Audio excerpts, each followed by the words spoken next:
Say it again. There's more like feedback on the handle. All right, this love. Give me 1 second. Give me 1 second. Give me 1 second, my brother. Hey, family, what's up? We live, family. Let me do as I always do. First and foremost, I rise, giving praise to the great God of the universe, Allah, the great God of the universe, the Father, the Almighty, the incomprehensible, Allah, the causeless cause, the rootless root from which all things have grown. I give honor to his noble, illustrious prophet, Prophet Noble Drew Ali. I give honor to all the leaderships throughout the Moorish Science Temple of America and all those that is doing the work to uplift fallen humanity. Tonight is a special night. We're going straight in. We got my brother on the phone. I want everybody. I don't want to hold this phone in my hand, my brother. So what I'm going to do is I am going to sit the phone up here and I want to make sure that people hear you. So, brother, state who you are, where you're from, and let's talk about it. There's no light coming out of Oakland. So got me? I got you. Let's see. Let's press one if y'all hear my brother on the line. Can you press one if you hear my brother on the line? Say something else, my brother. Yeah, check 1 2 1 2 is live. Can y'all hear my brother on the line? We're going to see. I don't think they can hear me, no? Y'all don't think they can hear you, but I got you. They're going to hear you in a minute. Hey, brother, I want y'all to know that I'm learning this as we go along because we trying to fix our community. But they're going to hear you in a minute. All right. Give me 1 second. I got you. Let me get you 1 second. Hold up.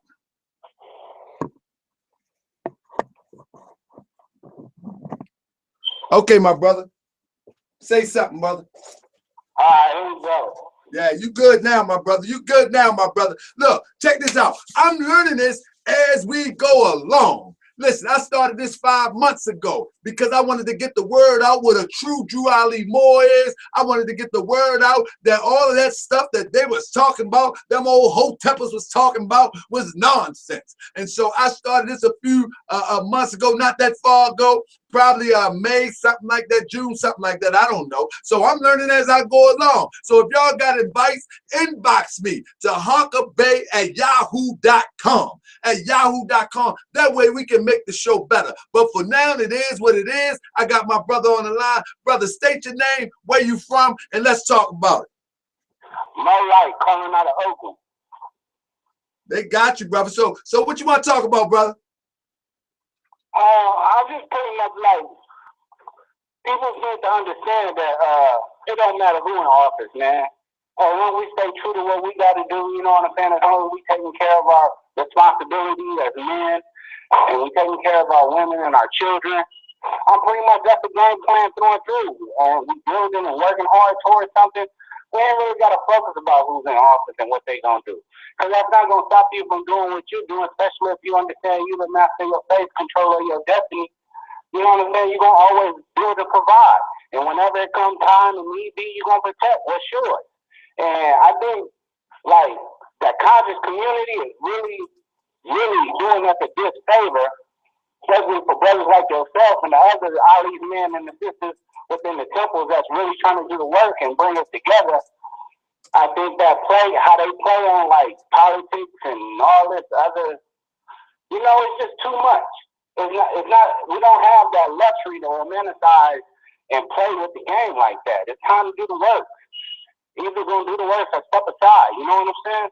That's all I got to say, Mo. Oh, okay, absolutely. I think it's definitely time. I'm going to get my mic right. Let me get my mic right. My mic sounds nice. Let me get my mic right real quick. So I won't have to get up every time somebody calls. Check. Let me see if I can get my mic right. Hold up, perfecto. Check. All right. I think I got my mic right. Let me get my mic right. Hold up. Wait for me, family. Wait for it. All right, check. All right,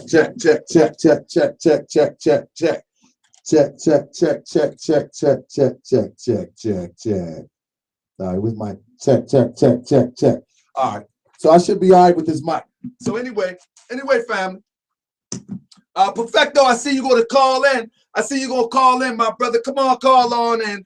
I'm going to put the number back in the chat. But my brother that was on the line from Oakland, he's saying that, man, we just got to do what we got to do. Once we do what we got to do, we're going to be all right. Brother, I agree with that in a sense. But look at this right here. Look at this right here, my brother. Our people going in right now. Our people going in right now, brother. You know what I'm saying? Our people going in right now. Islam, family. Yo, Islam is perfecto from the West Coast. What it do, everybody? Man, brother. First of all, let me tell you something. Let me turn off this screen share real quick. I want to make sure everybody can hear you because I just tried another thing. And perfecto, you got all them skills, my brother. Then you need to call me personally to help me out. Yo, Islam, man. Hey, I want to say this, man. This is actually a glorious, glorious day and a magnificent time. Oh, I actually like it, you know. First things first, you know, our people are in the Bible. Our people is Christianized, right? And within Christianity, they have begun to worship idols. You know, there's a devil figure that they worship. There is they actually pray to Jesus as if he's a god rather than a prophet.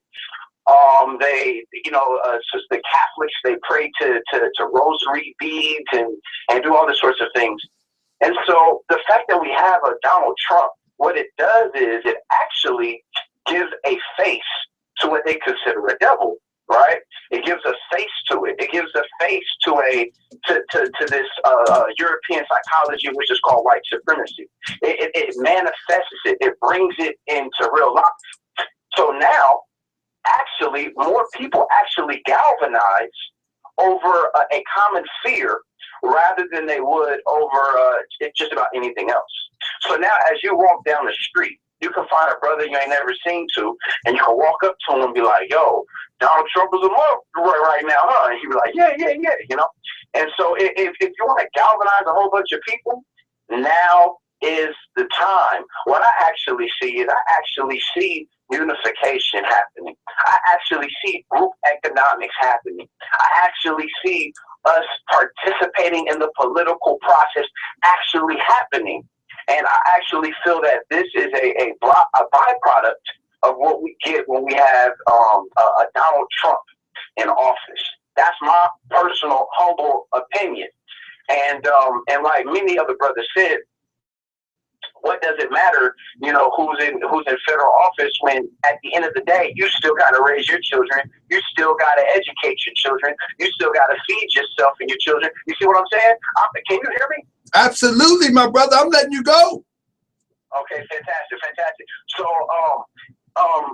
just real quick, man, I'm not in front of my computer, man. I want to know if people kind of feel me. Press 1. If you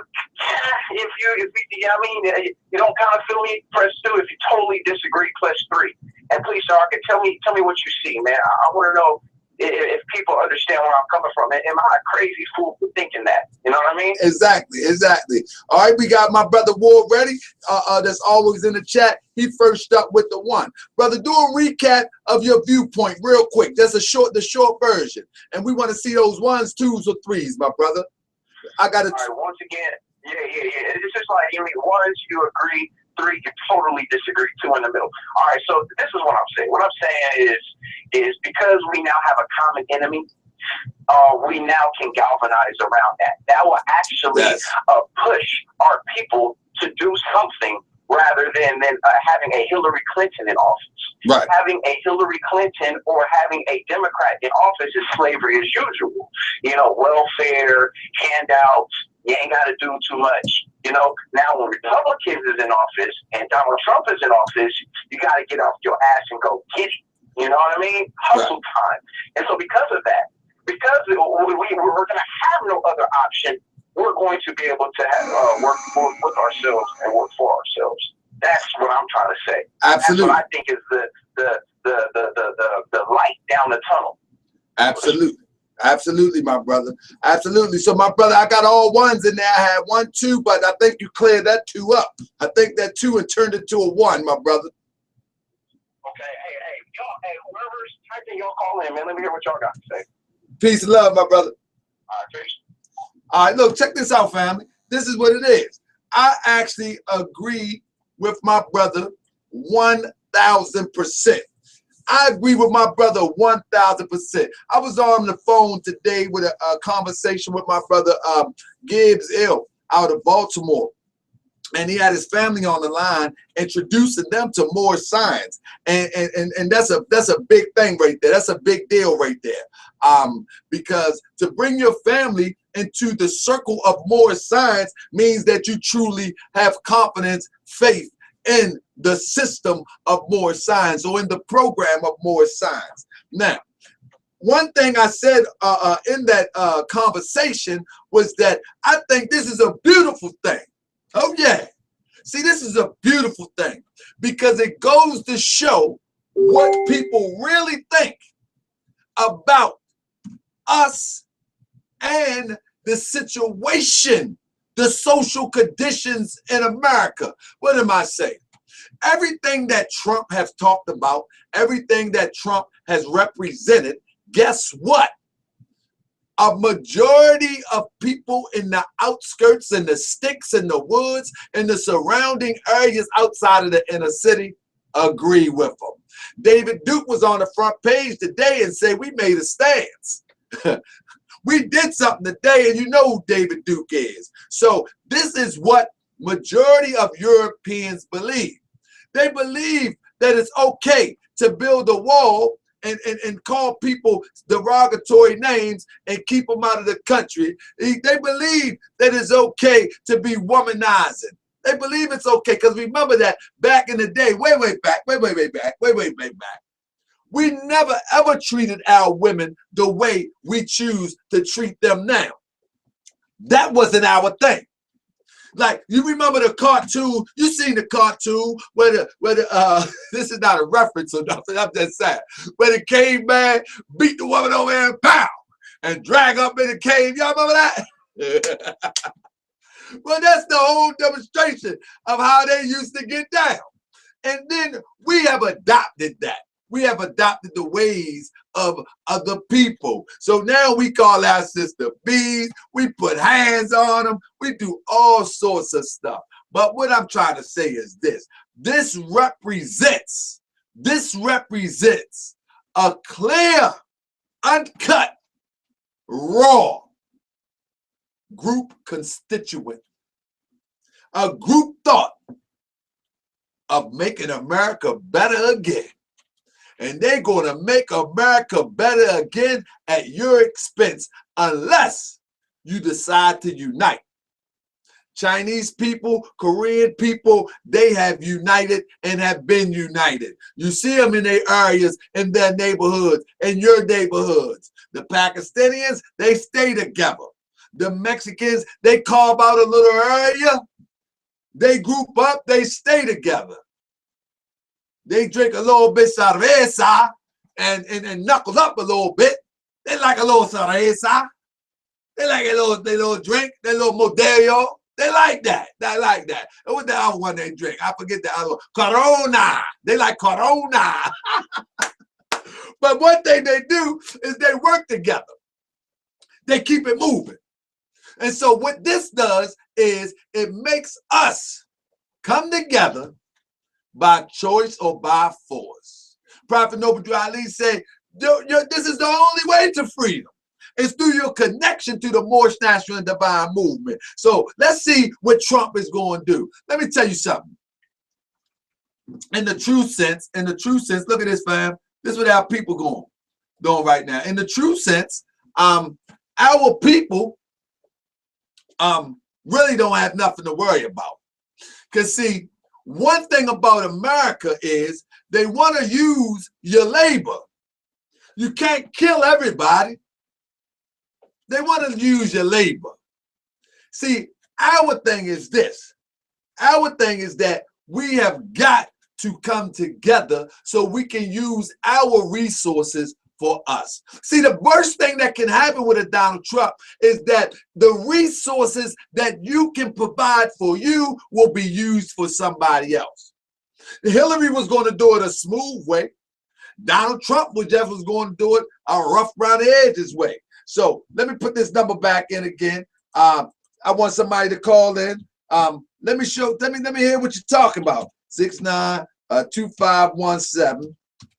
Y'all can call in at 443-869-2517. How you feel? Is you mad?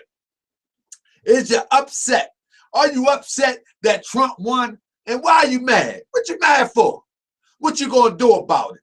If you in Baltimore, come on, talk to me. You know what I mean? I'm at 3802 Clifton Avenue. That's 21216. If you in Baltimore, come and holler at me. Come on, man, we got a solution. I'm gonna tell you what. Out of all organizations for our people, I want somebody to tell me a solution beyond us coming together. What is the end result of us coming together? What do we do once we come together? We have a whole bunch of ideas. We have a whole bunch of ideas of let's come together. We need to stick together. Okay, we together, now what? Now what? How many people got that answer? How many people got that answer? How many people know how to infiltrate or how to enter into the political arena to affect change?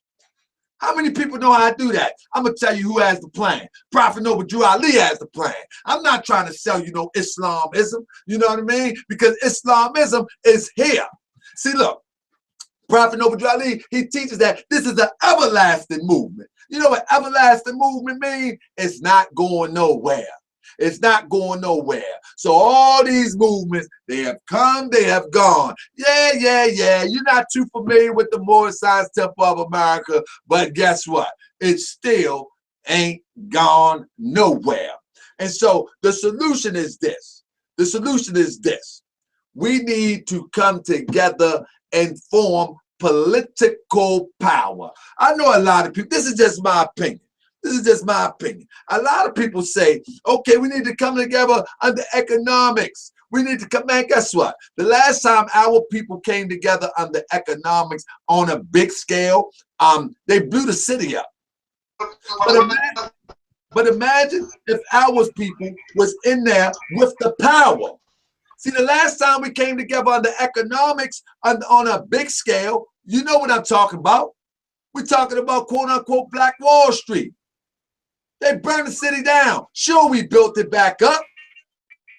But what happens when we come into the power? See, we need political power right now. See, political power changes all of this. And we don't need political power just saying vote. We need to vote for a specific person that we have connections to, that we have the power to influence by a phone call. Stop your mic down 1 second, Brother Zach. You know, we need to be able to influence with the power of a phone call. You know, I got my brother Grimmy on here up in here. Brother Grimmy on here. All right, brother. Brother Grimmy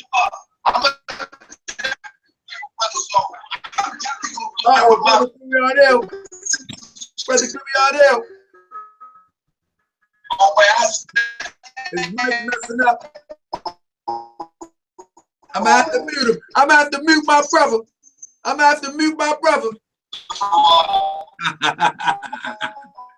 Brother Grill. You all right? What's going on with that degree over there? I was looking forward to you, my brother. Let's see what's going on over here. Let's see what's going on. I'm hoping a few So I think my brother will come out and come back in. But nevertheless, look at this. Look at our people right now. Look at our people right now. You know what I mean? What is our solution? Is this our solution? Is this our solution? Is our solution to run through the streets? Is our solution to burn up the streets? What happened after all the burning is done? What happened after all the cars are turned over? What happened after all the lives are lost? Do we have any power? Do we have any power? Huh? See, we need power. We need political power. And the only way to that political power is OP, Operation Proclamation. And that's just the term coined by Ali's men. But Prophet Noble Drew Ali demonstrated it. We need political power, whether you are a Christian, whether you are a Muslim, whether you are a Muslim. The only way we're going to do it is through the channel designed by the Prophet Noble Drew Ali. Do anybody know how Prophet Noble Drew Ali, somebody put Oscar the Priest in the office? Is anybody familiar with Oscar the Priest? He was the first elected official of Asiatic descent. You want to say black descent. You want to say African descent. He was the first elected official by Asiatics since the Reconstruction. And we put him in office. We put him in office. He's sitting up there with the prophet chilling. Is that my brother right there, Grimmy Arnell? Are you there, my brother?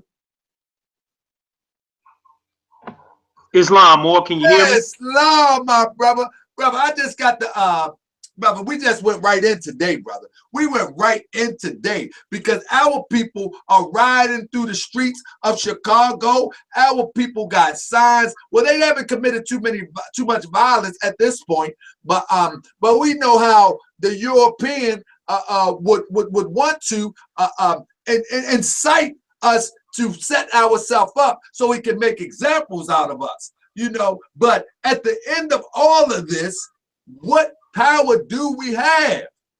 The power to protest and go home? At this day and time, we need some political power, period. And the only way to political power is through the process designed by the Prophet Noble Drew Ali. Now I understand what the Prophet Noble Drew Ali means when he said, there's only one way, and that is your connection to the Moorish National and Divine Movement. Now, he didn't say to join. He didn't say to put on he said your connection. You better be connected to somebody that understands this process and obtaining our power or returning our power back. Brother Grimmy Arnell, I've been talking for a minute, my brother. Anything you want to add to this conversation? Are you there, my brother? Islam, I'm here, brother, man. Islam. Praise Almighty God Allah. The first thing I want to say is that I rise giving praise to Almighty God Allah and honors to his prophet Noble Drew Ali. I give honors to Marcus Garvey. I give honors to each and every last one of you, giving honors to my brothers and Ali's men and all good, true, and faithful Moorish Americans. With that being said, more, you know, I just like to talk about the election. You know, it was, you know, here's my thing. You know, like I said this morning, I'm not gonna be a spoil sport about the whole situation. You know, I'm gonna say congratulations to Donald Trump on winning the presidential election. But you know, in that regard, you know, I have like, you know, I want to talk about some of the things that actually happened in that regard and what really like caused this. You know, the people protesting in the streets. I'm actually watching CNN live where they're having people protesting. CNN is reporting at least 7 other cities are protesting against the election of Donald Trump. And you know, more, I want to let's just start from the beginning. Let's go back to 2008. Brother Ali Bey about this. He had something going on, but he said he might be chiming in later. But I was talking about I was talking to Ali Bey about what really happened in 2008. And you know, we dealing with Hillary Clinton, who was basically a real seasoned politician, if you will. You know, she could not overthrow an unseasoned politician, you know, in the person of Barack Obama. at it in retrospect, you know, hindsight being 2020, you know, she wasn't a viable candidate when she ran against Barack Obama. Now, with that being said, I'm gonna say that I voted for Islam. Can you hear me, brother? Yes, sir. You know, I voted for the Hillary Clinton, you know, only because, you know, I was opposed to a lot of the things that Donald Trump, you know, desired to implement. But, you know, we also have to, you know, since this is a political conversation that we having, you know, this is basically the Moorish MSNBC. So, you know, with that being said, you know, Hillary Clinton, viable candidate from Jump Street, you know, in regard to her record and how people basically felt personality and the things that she had did, and you know, she was pretty much an untrustable candidate since 2008.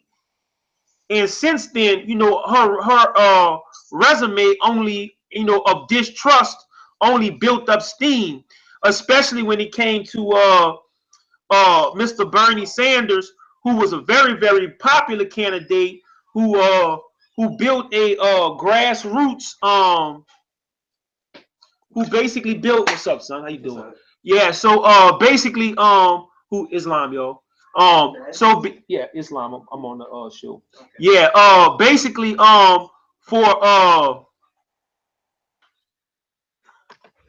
you know, they basically, you know, built up a grassroots campaign, and the Democratic Party, if you will, railroaded Bernie Sanders in that regard.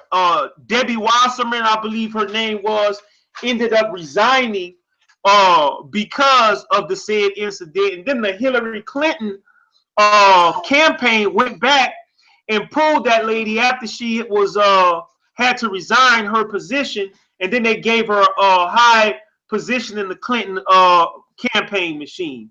So, you know, a lot of you know, we talk about Asiatics, but let's talk about European Americans for Give me example. 1 second. Bring me on there. Yes, sir. Hold on 1 second. Islam, somebody on the phone? Somebody on the line? Islam? Oh, I thought we had a caller. Carry on, my brother. Yeah, I left off talking about Debbie Wasserman, and you know, she basically had to resign from the campaign because of the conspiracy inside the Democratic Party, where they conspired to railroad Bernie Sanders. And I was talking this morning, even Howard Dean had said, you know, he don't care what the base of the party believes about Bernie Sanders, that he was going to cast his inside of the party for a nomination of Hillary Clinton as the presidential candidate. So why am I saying all of this? So because you know, Howard Dean said he don't care what they feel, he don't care what they think. He was voting for Hillary Clinton anyway. You know, that really created a bad situation for Democratic Party, where people saw the corruption, if you will, inside the Democratic Party. So, you know, what Donald Trump did last night in that regard was politically phenomenal, because, you know, he turned blue states red and purposes. And, you know, you had whole counties or precincts, or rather, that voted last term overwhelmingly for Barack Obama turned red overnight. And you know, I mean, I can't, from a political aspect, I can't really attribute it, if you will, to racism. I mean, we could talk a little bit about that later, but we also have to fault the Democratic Party, or the Democratic National Committee, on the atrocity that they did to Bernie Sanders in that regard. And Bernie Sanders basically fell in line. It was humble. and basically nominated Clinton. But they basically, because of the Clinton machine, to the top of the ticket, and they should have vetted her better. And they just basically put a dead cat on the line. Absolutely. Brother, let me get a second. I got a call on the line. Brother, state your name. Let the people know who you are. Let's talk about it. Islam, brother Tahag, how you doing? I'm doing well. I'm doing well, my brother. Who am I speaking with? This brother Albert Bay. I'm calling from the Columbia territory down here in South Carolina. Praise the Lord, my brother. What you got to add on to the show, my brother? You see how people in the streets, they protesting. After my thing is, after the protest, what we gonna do? We gonna clean. We gonna take some of this tax money that they just bought on drinks, that they just bought at the local TGI Friday. All they clothes money. They gonna take that money and then clean this mess up again. When are we going to get to the position of power? I'm not trying to construct or reconstruct your thought, but brother, where you want to take this conversation? Man, I to be honest, I call in just to, just to hear the Moorish perspective on it. I know we always got a different perspective than the rest of North America, but I feel like the protesting thing is just repetitive. We as Moorish people, and especially in today's day and time and whatnot, and we trying to uplift and resurrect our own nation. I think we paying a lot of attention to corporate activity, and we're not really focusing on what we should be doing as a nation. Now, that's not to say that we shouldn't be watching and paying attention, because we absolutely should. But at the same time, I don't want us to get so caught up in this whole election and presidential campaign that we forget what our job is. Well, let me ask you a question, my brother. You say you're from the North Carolina territory. Is that correct? Actually, I'm originally from the Maryland territory. I went to okay. high school. Let me ask you a question. Yeah. Are you a part of any organized group? In the area, no. In this area, no. I found Prophet Noble Joe Ali's information off of my own study. Okay, my brother. So this is what we have to do, my brother. You have to connect yourself with an organized group or more. The reason why I say absolutely. that, absolutely, I agree with you. Listen to what I'm saying. The reason why I say that, my brother, is that our power is in our unity. Right. Our power is in a unified thought also. We just can't come together without a unified thought. That's why Prophet Noble Joe makes the statement, if you think your conditions can be better. See, first you have to think your conditions can be better, and then we can move from that point. Right. We need to get off of that mumbo jumbo about some paperwork this and some paperwork that. We need to get off that old mumbo jumbo about, I'm a natural this and I'm a this, I'm a this. We got to get off that. That's fine for your living room, but it doesn't work in the real world. In the real world, we need unity. You feeling me, my fella? Yeah, absolutely. We have to be visual with this, When somebody sees us in the street, they should know, oh, that's a Moorish American and he's part of such and such nation. Absolutely. Let me get a check, brother. I appreciate your call, brother. I hope you're sharing this. I hope that you stay tuned in, brother, because Moorish World TV, just like I jumped on this, we're going to jump on all the cutting edge issues so we can come together. And I encourage you and anybody in the listening audience that we get together with a more, and specifically a more. Because right. Prophet Noble Drew Ali is the prophet of our time, and the solution is within the body, the work, the program of the Moorish Science Temple of America. No, a lot of people haven't taught that program. Unfortunately, most of them don't know it. That's why they grab all this old FCC stuff. That's why they grab all this other stuff, because they don't know the program. But I'm going to tell you, Ali's men, myself, and those like-minded, and hopefully you too, my brother, your research has led you to the solution. See, we need solution, not just chopping it up. You feel me? Right, absolutely. Absolutely, brother. So stay tuned. I appreciate you, brother. Oh, yeah, absolutely. It's long to everybody on the line, and Yeah, I just recently come into your information and your site whatnot, Brother Sahaka. So I'm definitely saying so. Absolutely. Absolutely, my brother. And share the word, brother, because our solution is in the unity. And I'm not talking about, brother, I'm going to hang up now so another caller can call in. But peace and love. I appreciate you, King. Yeah, Islam. Islam. So our solution is in our unity. Period, point blank. Hold on 1 second. Islam, welcome to Moorish World TV. Who I'm speaking with? Islam? Islam. All right? I'm going to keep it moving. Now listen, our solution, here we go. We got the phone jumping tonight. We got it jumping tonight. Let's see, hold on.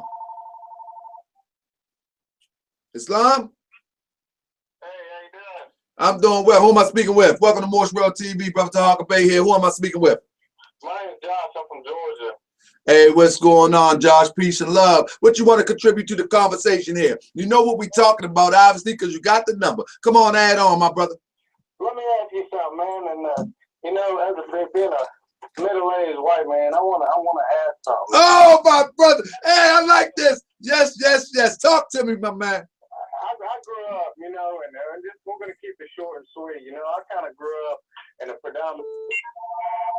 You know, I got a lot of friends that are, you know, black and white, and none of that race thing has ever meant nothing to me. But, you know, I want to talk about it. I want to talk about the Black Lives Matter movement. Okay, hold on 1 second. What's your name again? Josh. Okay, family. Stop the calls for 1 second. I want our fellow man Josh to express himself. He's of European descent. He has a lot of Asiatic, you know, what we term as black friends and things like that. Let's see. This is the true way that we come together when we can talk about issues uncandidly. So stop the calls for 1 minute and let's hear what Josh had to say so we can respond. All right, family, let's go. Josh, the floor is yours, brother. Thank you for your time. I appreciate that. Well, I want to first off and say that I appreciate what the movement stands for, the unity and the right for everybody to be treated equally, and the recognition that we do have an issue in this nation. I want to appreciate that part of it. But my question is to it, you know, if Martin Luther King was alive today right now, I feel like he'd be turning in his grave.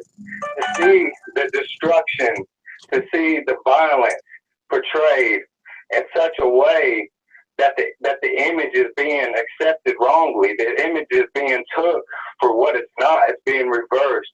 It's being seen as a violent movement. It's being seen as a destructive movement. We got people that are closing up their shops in certain cities and won't sell to the public. We got people afraid that their buildings are going to burn down. We got people in the white community that are scared of the Black Lives Matter movement because they see it as a violent protest. Right. So I want to reach out to everybody, and I want you to reach out to your communities and the people around you, and let's see if we can resolve this in a more peaceful demonstration. We got, you know, recently we had Donald Trump elected. I mean, and then we got the Black Lives Matter movement, and a bunch of other movements down in New York at this moment protesting. I mean, we got kids out here. We got people that see this, women, young children. We want to set an example for everybody. And when we got people out here cussing and screaming and yelling, I just think there's a much positive movement that we can do to justify what's going on. And I think, you know, we really need to reach out to the community and you know, demonstrate that positive movement, that Martin Luther King aspect, that positive, everybody has a dream and you have a positive growth about it. You know, Martin Luther King was very positive about everything he did, even the way you demonstrated, even the way you protested, the way you expressed yourself. And, you know, I just think we need to get back to that. And what I'm seeing out here nowadays, I just don't understand it. Right. I mean, what are we gaining? That's my question. What are we gaining from this type of demonstration? What are we gaining from this type of protest? Well, Josh, don't hang up on me. Don't hang up on me, because I want to say this. Have you ever heard of the Moorish Science Temple of America? Because Okay, cool. This platform here that you have called into is a platform. We represent the Moorish Science Temple of America, yet we represent true American citizens. with that being said, when you see a Chinese person and they have an issue with Chinese people or the government or somebody oppressing them, Chinese people rally around one another and they come up with a solution, and then they begin to address the solution. I mean, they begin to, you know, exact the solution. You feel what I'm saying, Brother Josh? So we as a group of people, and people try to use the term as calling us black people. Josh, let me ask you a question, because I just want to familiarize you with the Moorish Science Temple of America. Do you know where your ancestors come from? Yeah, absolutely. Okay, what origin are you, my friend? My deep origin comes from Irish. But if Okay. you wanted to get technical, I would say Irish American. Oh, that's right. See, Josh, stop. Pause. You just said it. Irish American. So you have a vast history in Ireland that you can retrace, you can look, you can say, wow, look at this, look at my forefathers have done. And you born in America, so that makes you Irish American. Well, that's what we are. We are Moorish American. We are descendants of Moors, descendants of Moroccans and born in America. And under that, we have a vast, great history. So we of the Moorish Science Temple of America, we don't agree with everything that people set out to do under things like Black Lives Matter. The reason why we don't agree with everything, we agree with the thought of Black Lives Matter as it relates to our people. Everybody can agree with yes, the thought and the principle. But there is no resolve in that movement. Like, what is the goal of Black Lives Matter? You understand what I'm saying? We don't believe in the violence. We don't believe that we're going to tear up a community. We don't believe that marching is going to solve anything. We believe that we must come together and we must build political power by voting and putting the right people in office. We believe that we must build economic power. You see? Absolutely. And we believe that just like you are of Irish descent and I am of Moorish descent, I should not dislike you for what your foreparents did, and you should not dislike me for how the news portray me. I'm not going to date. In my streets, in my community, I don't see the racial tension that's being displayed on the media. I don't see it. I see it behind closed doors, and when I talk to people one-on-one, I understand the struggles you go through as an individual. But I don't speak as a whole. I can speak kind of for the white community. But from what I see in the people I know, a lot of us don't have racial tension. There's not that racial tension to the point that people are running down the road and calling people names and you know, like it used to be. You know, I don't see that type of violence. Well, so what's being portrayed in what the Black Lives Matter is just how they're reacting. I'm not even going to say what they stand for, but how they're reacting. It's only bringing violence and a bad image. But and in the defense of that, to bring some perspective to it, when you have a group of people, which is my brothers and sisters, that have been oppressed for over 400 years, that have been beaten down, they don't know a solution, and if they do know a solution, it's really not long term. And so what happens is somebody that's behind that movement to stand up and lead like we had leaders before. I agree. Like the great Martin Luther King.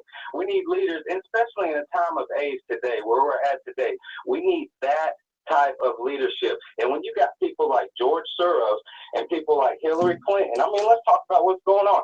You got people like Hillary Clinton. George Soros owns a campaign that he donated $650,000 to expand the technology and the movement of the Black Lives Matter. But instead of them funding it in a positive way to try to get a positive message, they fund it in a technological way for them to spread negatively. And I mean, I just think it's going the wrong way. Well, it's just emotionally charged, Josh. You know, we have to understand where that emotionally charge is coming from. You know, it's just emotionally charged. That's all. You know, but movements like the Moorish Science Temple of America, we are taking our place in the affairs of men. We are the ones that's stepping up saying, hold up, there's a better way. We stepping up and saying, hold up, where's your resolve in your movement? If there is no resolve in your movement, it's really not a movement, you're standing still. What is the end result? What is your demand? For instance, they rioting, they protesting right now. But what is your demand? They're not going to remove Trump from office. You understand? Let's talk about Trump in the black community in the vote. I believe last statistic I seen, he got 8% of that. Let's say African American. I don't. Let's. There you find my brother talk. Speak normal. Let's say you got 8. He got 8% of it. We got Hillary Clinton and all the one that people are protesting against that had received majority of the black vote. Do not people not understand the history of the Democratic campaign? Do they understand the foundation of the Ku Klux Klan and what started that? What kind of democratic agenda started that? Do they not understand the repression that we're 15 million more Americans in poverty? We got 30 more Americans on food stamp programs and unemployment programs than we did when Barack Obama took off. This isn't a hate against Barack Obama. He did some good things and he did some bad things. But I'm saying where we're at, where the Democratic campaign has took us and suppressed everybody below the poverty level, black, white, and predominantly black. So I don't understand why there's so much hate coming from the black community when you got someone like Donald Trump who is not bought. He's not owned by billion-dollar corporations that give donations to the campaign to alter laws across the. Look what happened in Haiti. There was an earthquake in the middle of Haiti. Hillary Clinton took millions of dollars donations to build houses down there. What they do? They built half the amount of houses for double the money and turn around and build a huge factory. Now they're putting Haiti's workers down there for $3 an hour and making manufacturing fabrics to ship back to companies here like Walmart, Target, and things like that. And that is the movement. That is the type of agenda that the campaign of the Democrats have. So there's so much black vote going towards the Democrats, and I just don't understand it. Do they not? Do we as a nation, do we as a people not understand what is going on when we got that type of movement going on? You got a positive movement like Donald Trump, again, who's not owned, he's not politically bought. I believe he is for the people. He's talking about bringing jobs back, cutting the taxes.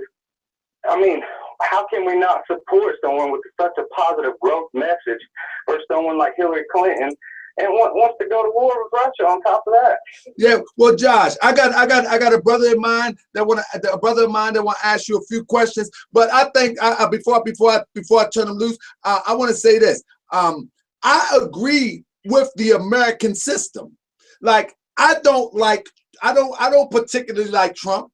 I don't particularly like Hillary, but the American system is the American system. I like the American system because it gives me the ability to strategize and put whom I want into office.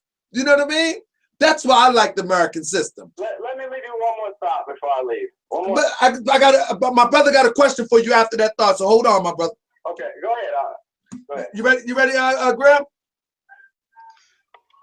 Yes, sir. I'm ready. How you doing, Josh? I'm doing good, brother. How are you? Pretty good. You know, I'm actually glad you called in, and I hope it's not your last time calling in because you know, we appreciate your perspective in that regard. Now, my first question is how'd you come about one moment. What did you say, Josh? I want to say this though, there's no misunderstanding anybody who maybe it's all love, man. It's all love. Absolutely, and we appreciate that. Nothing but growth and development and peace and love, man. If we had more of that, we'd be good. Yeah, we appreciate that. So here you go with his statement. Come on, my brother Graham. Right.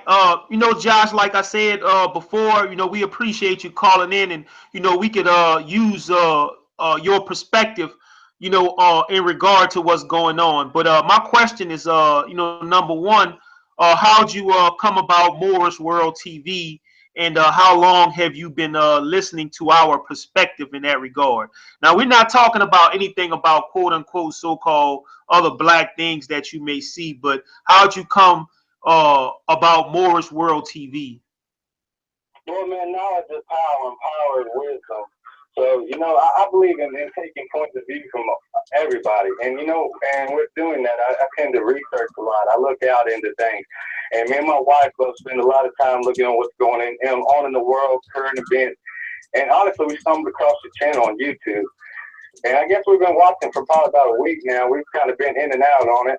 I mean, we haven't been following it too tough, but it is something we try to catch when y'all live and you got callers calling in. And man, we just like to hear what people talk about, you know, because all the mainstream media and stuff going on, it's so bad, it's so crooked. So you can't take it for what it's worth anymore. So well, let me ask you this question, because you made several statements, you know, in that regard, in support of the of Donald Trump. You said that his message was a positive message. My first question is, how do you think? Well, they don't have to do it now because, you know, they'll probably be in control of the Senate and the House and the presidency for some time now. But how do you think the GOP out better to people of African descent country to assure them that the GOP, the Republican Party, the Donald Trump administration could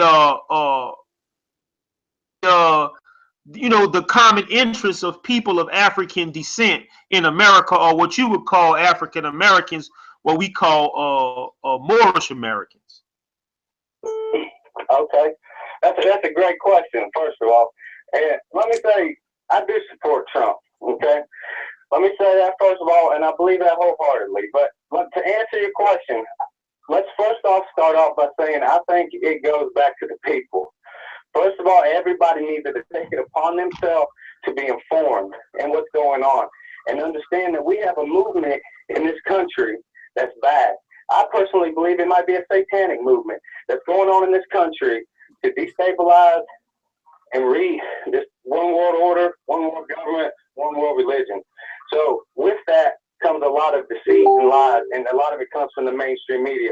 So as an individual, we all need to get out there and do our own research and look for the truth and not just believe the first thing you hear on the TV. I think Donald Trump's got a lot of good policies. When you want to talk about a lot of the welfare programs and a lot of the things, and let's call it for what it is. First of all, a lot of our African-American community is suppressed. A lot of them are on food stamps. A lot of them are in poverty. A lot of them are suppressed where they can't get jobs, whether it's racial tensions or racial profiling or police. I mean, I've seen some things on TV that's murder.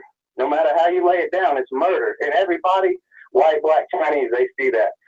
But I think Donald Trump's got a positive message. He's got a positive movement. When you got someone like Hillary Clinton who wants to bring 500% refugees into this country, we have Social Security, we have disability running out by the time 2030, 2050 hits. We've got a country right now that's more dependent on our welfare system than it's ever been.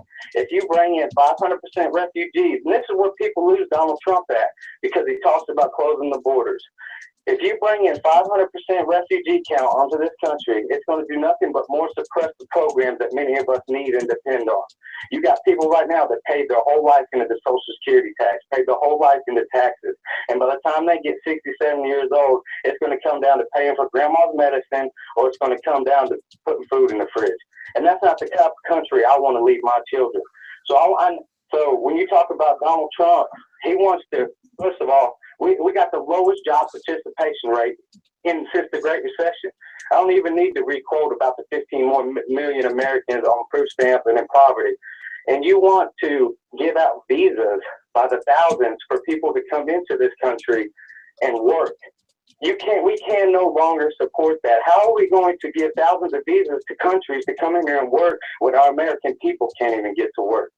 So first of all, when he speaks on that, that's something that you got to understand. Sometimes you got to cut off your finger to save your hand. You got to stop the flood of visas coming into this program, and you got to get the people out that are overstaying the visas. It's because it's not even the immigration; it's the dependency. It's the dependency on the programs for the people that are not paying into them on the long run. That's the problem we're having. That's why we're going bankrupt on our programs that support people that need the program. So Josh, let me interject. Hold up one second, Graham. Hey, Josh, I appreciate you calling in, my friend. I hope you call in another time. I'm gonna let him answer that, and I'm gonna try to bring some other people into the call so they can bring their perspective too. But I appreciate you. I hope the audience appreciate you, because it's always good to get everybody's input on our current situation. Any closing remarks before I let my brother go? I want to let y'all know, man, just, stay strong, man. It's a rough time in America right now. There's a lot of bad things going on, and I don't think anybody necessarily got the answers, man. And everybody's feeling it, man. So y'all just stay strong and keep moving on. Look, Josh, before you go, man, I just suggest that you learn, do some research on the founder of our particular organization, who founded our organization in 1913 AD. And his name is Noble Drew Ali. We refer to him as Prophet Noble Drew Ali. And if you will, could you Google Moorish leaders' historical message to America? And I would like you to read that document by our founder, Noble Drew Ali. And I hope you get, if you could contact Brother Taharka again on Moorish World TV. I would like you to read some of the teachings of Prophet Noble Drew Ali and give us your feedback on it. I would like to hear what you think in regard to what we teach in the Moorish Science Temple of America in regard to our people, because we see how you use that terminology, Negro, colored, and black. We don't use that terminology in the Moorish Science Temple of America. We are similar to what you said in regard is that we define ourselves according to our nationality and our descent name as Moorish Americans. So I appreciate you, Josh. I appreciate your candid statements, and I will hope you will keep in touch with us. Hey, man, I definitely do that, man. Y'all have a good one. All right. Take care. Talk to you soon. Anyway, family, we back on track. We looking good. Now listen. I want y'all to know something, family.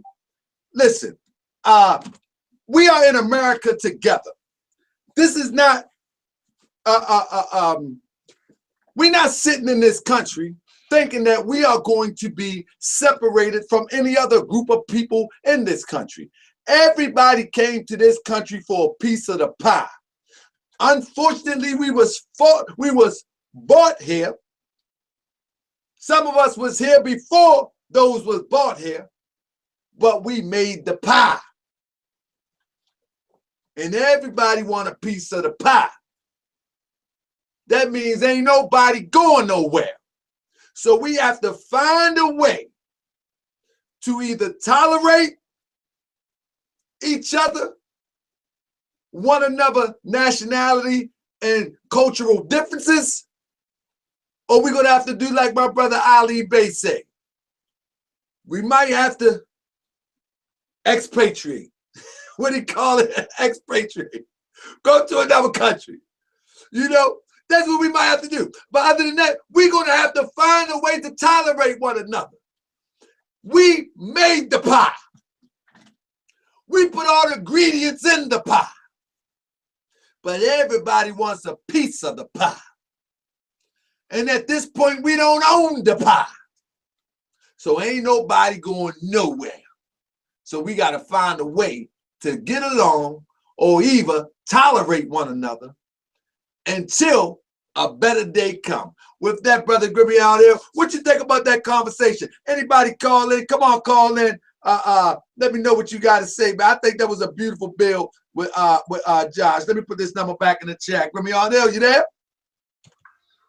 Yes, sir. I'm on. It was a really interesting conversation, man, because really, I did like a Facebook Live video today, and I talked about the the election and actually what happened, and how I feel about it.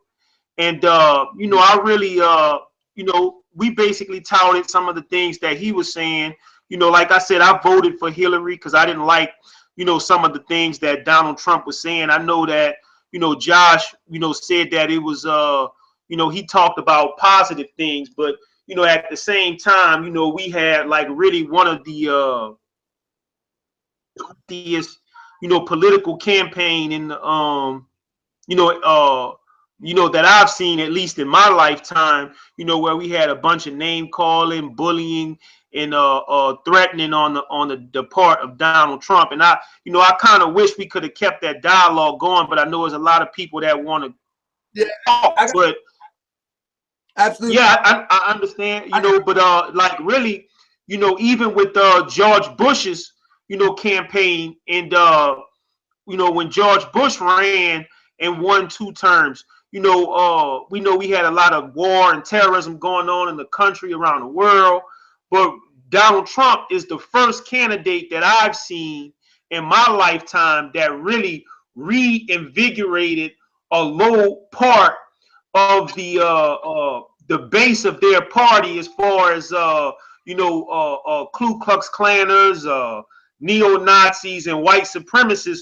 you know, who came out in record number, you know, to support his campaign. You know, you didn't see that in the McCain campaign.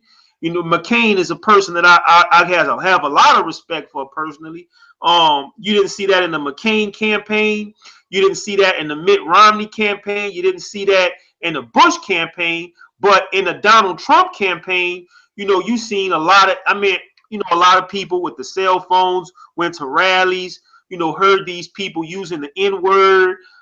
People were protesters who went to the Donald Trump rally Give me 1 second. Give me 1 second, Grim. Give me 1 second, Grim. I got a brother on hold. Who I'm speaking with? That's my life. Come back over. Okay, my brother. Let's make it quick. We got my brother was building. Hold that thought, Grimmy on air, and let our guest chime in. Come on with it, my brother. Okay, real quick, like you said, he had a good deal, but I found a couple of discrepancies. It's like they try to push this black thing, and I would just tell Josh to like revisit that, because when we born, the so-called black man is not born with a donkey or an elephant on his backside. You know, these are learned ideas, this party system, and we're all Americans. So for him to think that all black people do things a certain way, that's a blanket statement. And I'm pretty sure there are black people, or so-called black people, that vote Republican. You know, so I think he should veer away from making blanket statements about what black people are and what they do. Absolutely. We're Americans. Right. And we need to leave it at that. And he's buying into that black versus white ideology, and it's not that. We all Americans. But at the just one old American. But don't try to make them black. But brother Light, this is the thing. The thing is this. The good thing about it is my brother Light. The good thing about it is we get to hear everybody's opinion, and we get to see where everybody's state of mind is at. It's no different than Trump running for office, and he surprised everybody how many people think like he think. They have to think like he think in some kind of way if they voted for him. So we have to be tolerant, because once you be tolerant, you can let people speak, and you can let them express themselves, and you can respect their opinion. You don't have to agree with it. You can respect it, but it gives you a gauge of where people are at. You follow me? So Josh was a good addition to this conversation, because he gives us a gauge of what a European of Irish descent, how he see the world. He may not see the world through your eyes. He might not see the world through my eyes. But nevertheless, we are interested in how he sees the world. That way we can deal with the problems at hand. You follow me, my brother? Absolutely. So that's the good thing by allowing people to express themselves. And my brother Grimion L said a key thing. He said, familiarize yourself with the Moorish Science Temple of America, because Grimion L already knew that the brother, when I say brother, I'm just talking about a human being. You know, so don't nobody talk that crazy stuff, because I bring out that scimitar. The fellow man was talking about things the way that he seen it. You know, but in time, if he continued to watch the Moorish World TV, he will begin to have additional information, and his perspective might change, and he may be able to take it back to his fellow Europeans, and they maybe have a different perspective, and then we can do business, commerce together, and I don't have to sleep with his daughter, and we don't have to drink beer together. We don't have to do any of that. But we can still live and thrive in this world together. You understand what I'm saying? Islam, my brother. So I'm gonna let my brother. I appreciate you, my friend. Keep calling in, my brother, because we're gonna build this thing like it's supposed to be. You feel me?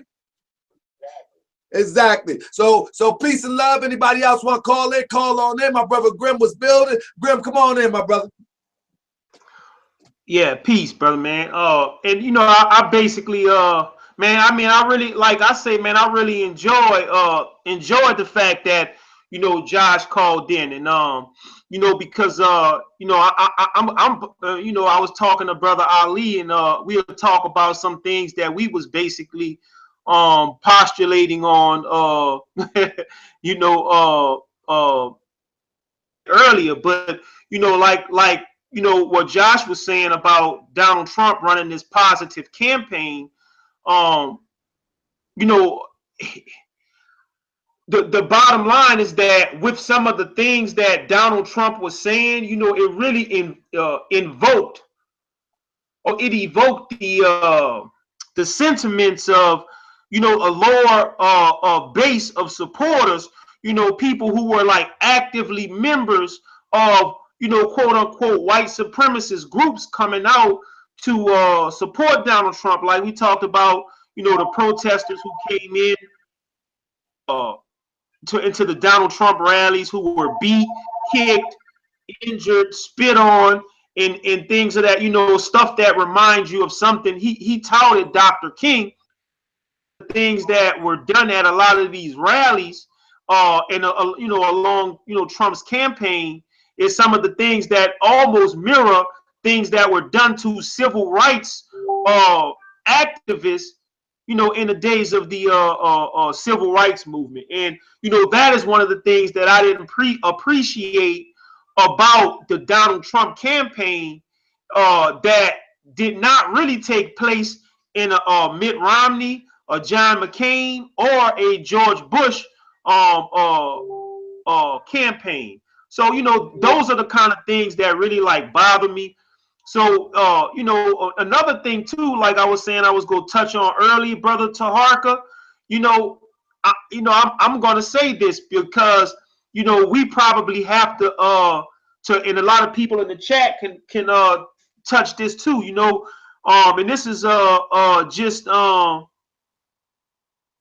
perspective of some of the things that, you know, I'm kind of like tinkering around with, you know, since this Donald Trump win. You know, maybe Asiatics need to join the Republican Party. Maybe we need a voice in the Republican Party to where we could speak in the Republican Party about the the concepts and the ideas and the things that affect us. Because and you know, in the sports commentator Stephen A. Smith kind of like alluded to this. He didn't say it maybe as well as we would say it, but you know, maybe we need to make people in the Republican Party you know, understand our plights in that regard, and the things that. Brother, can you hold that thought? I got a brother on hold right now, and I'm gonna do that periodically, so we can get our brothers, our fans, our friends in the chat. Let's get their perspective, and we can build from that. So hold that thought, brother. State your name, who you are, where you calling from, and add on. All right, peace, I'm brother JDL. I'm out of Dallas, Texas, and I wanted to actually build off on the last thing. One of the last things Brother Grimiel just was talking about joining the Republican Party. There's an app, right, called Party of Lincoln app. It's in the on Android, and it's in if you're an Apple user, it's in the App Store as well as the Android. That app right there senses you. A sister by the name of Karen Hunter kind of put it together. And what that app does, it keeps you informed on certain things that you can register to vote on there. You can run for office on there. There's so many things on there that you can do to learn more about what's going on in your neighborhood. I mean, in your area. You know, you just type in whatever, do all that, and then you can be more informed. And so that's like a strategy. Like that's why it's called Party of Lincoln. See, you know, just building on that alone, just like infiltrating the party. I mean, what they gonna do? Like that's we do that. That's what we do. We just do that, and then you know, and get on one accord, and then we make that change. But you know, it definitely is on the. I'm learning. You know, I'm learning. It starts right there at home on a local level, man. Absolutely. Neighbor. You know what I'm saying? I was talking to my neighbor. You know what I'm saying? And sharing a little bit of more science with the brother and his family and things like that. So basically, but at the end of the day, I want to stress this too, though. You know, at the end of the day, my personal belief, right? This is my personal belief, right? And the way I see it, because I heard you brother earlier talking about Black Wall Street and things like that, how it was destroyed. I see that that's going to be the only way, though. Like, where brothers and sisters is going to have to find somewhere, not just find somewhere like that. It's probably something already established, but agree and move here and take that over. Like, that's right, Michigan. brother. And what they do in Michigan, you know, whether it's in Baltimore, wherever it's at, like eventually. And I think this is like a conduit, like the Moorish World TV, Ali's men, like what, like you said, brother. It's only been 5 months, 6 months, whatever. Man, this thing is moving forward. Like when I first came across the information, when I first understood more, I ain't read a piece of literature. Not one piece. I ain't know nothing about no literature. I knew about some other stuff. You know what I'm saying? And I was like, man, one guy with a headache said, man, I'm turning this off. So with that being said, when I finally got a piece of the literature, what the prophet was talking about, man, it makes perfect natural sense. So not everybody gonna be a Moorish American. I understand that, and I respect everybody gonna agree and this, that. But like you guys said, man, you know, I just say, you know, at the end of the day, man, we gonna have to find that place and then just build from there. And I'm gonna stop in 2 seconds. We find that place, right? So say, okay, you buy a house there, we buy a house there. Now we got family living in this house. Whether we buy that block up, whatever. We push that one brother and sister to go for their business. We fund their business, get their business up and running, right? Then we do the next one. We don't try to eat off of them. Nah, we just help you get on. Then we get the next one on, then we just create like that. Exactly.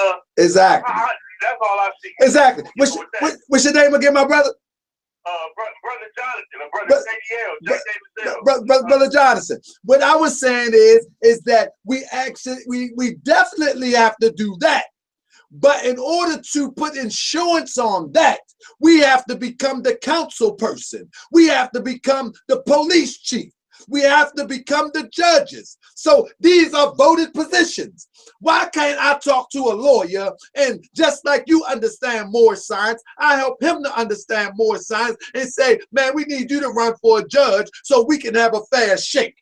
Why can't I talk to a policeman or somebody that went to college for criminal justice? I can teach them or explain to them more science and say, you know, we need you to run for the police chief so we can get a fair shake. You see, the thing is that we need to be in the position of power to protect our investments of community building. With somebody else in power over top of our community building, we'll repeat the cycle of having our community building destroyed as it happened in Black Wall Street, so to say. You understand what I'm saying? So I think we need to do both at the same darn time. We need to build and put ourselves in the position of political power. Then, brother, stay tuned so we can understand how we get into that position. It's not hard. You understand what I'm saying, my brother? Right. It's not hard. Operation Proclamation has a program. Prophet Noble Drew Ali did it on the south side of Chicago. He was the first to put our people in office since the Reconstruction. This is a fact.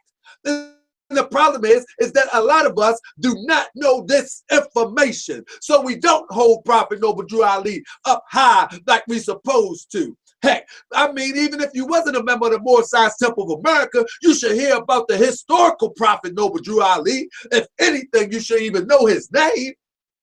He was the first to put an Asiatic so-called black into a political office since the Reconstruction, and nobody knows who he is. You understand what I'm saying? And so we need to attack on both sides. We need to build economic basis, and that's what I'm doing. Exactly what you're saying, my brother. That in a block of Baltimore, my plan is a 5-year plan to own a whole Moorish block, you know, and we don't want no black captain. We don't want the block captain. We want somebody that's Moorish, or somebody that have our best interests at heart at City Hall on the council seat. And we're going to have it the next election cycle. But I appreciate your call, my brother. Stay tuned, brother. And we're going to build this thing like it's supposed to be. And thank you for the honor that you give me for the work that we've been doing in Ali's, man. We appreciate you, King. Peace and love. Oh, boy, you hear that, brother? Grip me on there. Where my brother? Yeah, more. I hear it more, and I'm just like, you know, I mean, I'm kind of flabbergasted by it because, you know, and I just keep reflecting on, you know, Josh coming on to the, you know, but I'm looking at some of these European Americans, man, that I didn't even know they tuned into the show like that, more. And man, I'm looking at some of the comments in the chat, and you know, it's reflective of those things that we are talking about. So, you know, here you have these Europeans saying these negative things in the chat that I've been seeing so far, and you know, they don't know anything about us, you know, and what we stand for in the Moorish movement and what we talking about in political activism. So it really kind of like, you know, Josh said one thing, but I'm kind of like looking at these comments, man, and it's like really discouraging because, you know, I just made, you know, a previous statement, you know, before the other caller came in, and he I don't know the brother name, but if the brother, you know, give me a shout, because I like what he was saying, because, you know, he basically echoed what I was saying. You know, maybe we need to you know, go to the Republican Party, and this is just Grimmy on L speaking. You know, maybe we need to go and make, you know, some of us, it don't have to be all of us, and join into the Republican Party and make the Republican Party understand that, you know, all of the gripes of people of African descent are not, you know, illegitimate gripes that's coming from some poor, lazy people. Let me say this real quick, more. You know, and the guy Josh, he talked about welfare and food stamps. You know, man, they you know, like I've never had Afro-Asiatic descent in this country. I'm a veteran. I served in the military. I've never had food stamps, welfare, Obamacare, none of that stuff. Never a day in my life.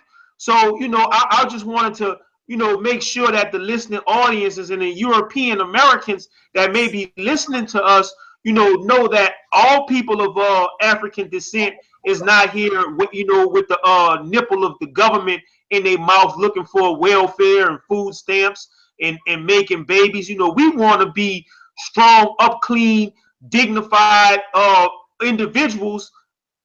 Everybody else, in the teachings of Prophet Noble Drew Ali emphasize and reflect, you know, that fact that we want to be a clean and a pure nation of independent people. So, you know, I just wanted to squash that fallacy that those Europeans believe that we just want to suck on the nipple of the American government and sop it of its resources.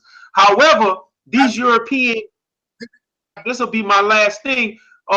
Those European Americans have to realize that there is in this system set up systematically, if you will, either intentionally or unintentionally, you know, towards the so-called African American male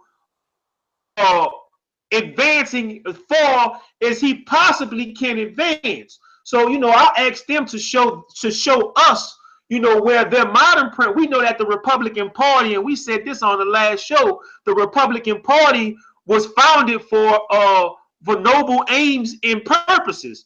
But at some point along the line, you know, after during the Nixon administration, you know, they started winking at these Ku Klux Klaner type Democrats, and they just jumped party. So show you all are the party of Lincoln.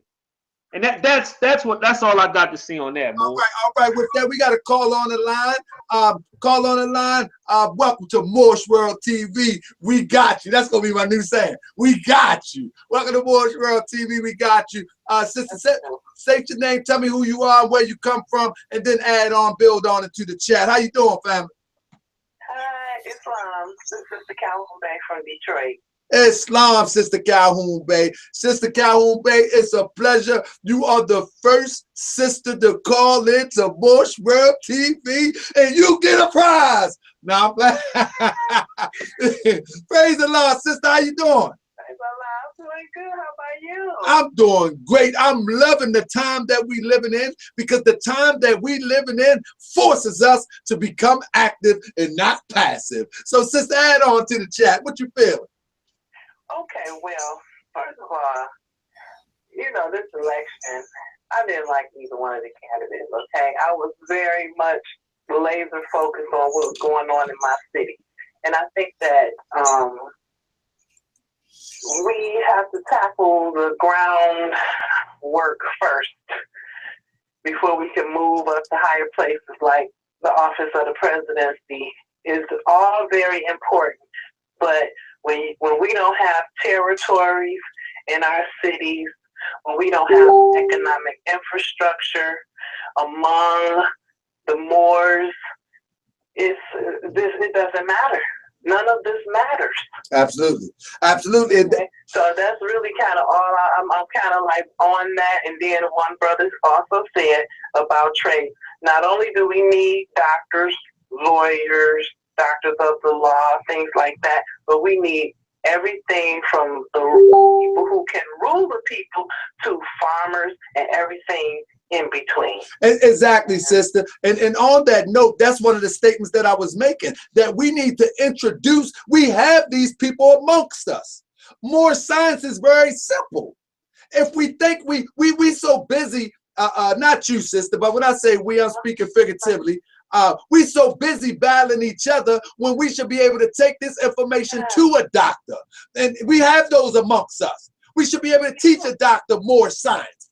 You know, but we so sharp in our own wits that we get intimidated with somebody with a PhD. Well, not me.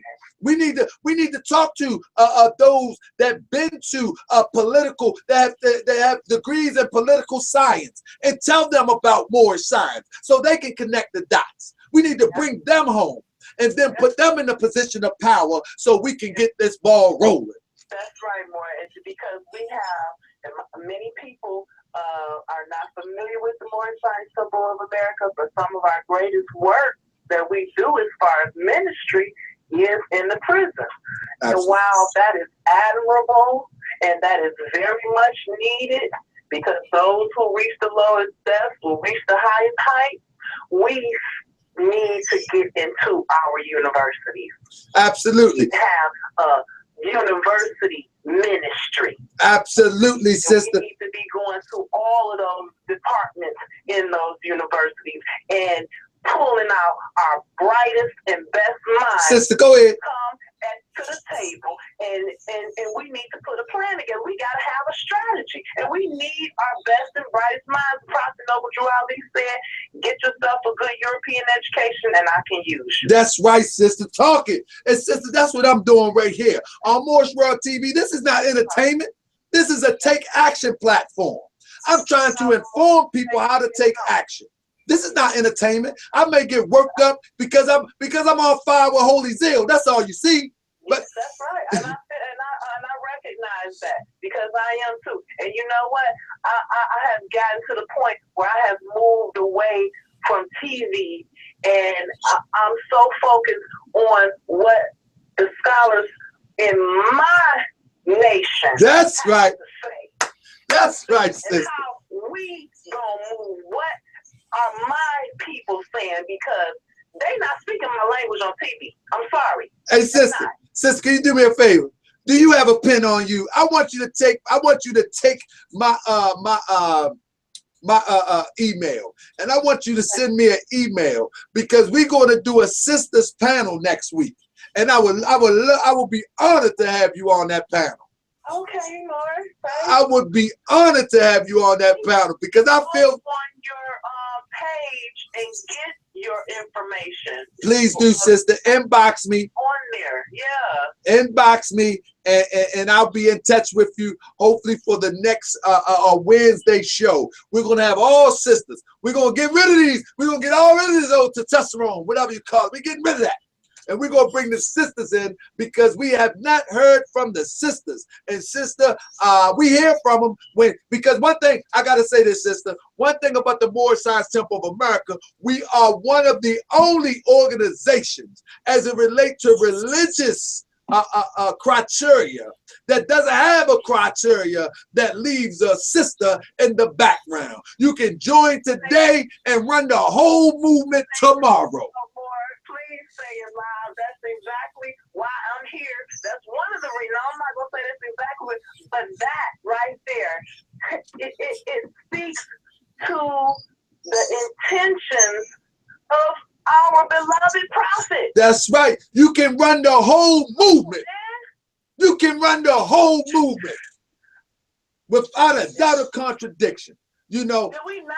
I mean, we always talking about we come from great kings and queens, so why would you even think to suppress the queen in any kind of way? Exactly, sis. Exactly, sister. I'm telling you, I'm telling you, sister, I feel so honored. But please send your information so I can reach out to you by next week so we can go ahead and get this panel started so our sisters can build. Because y'all are the first teachers.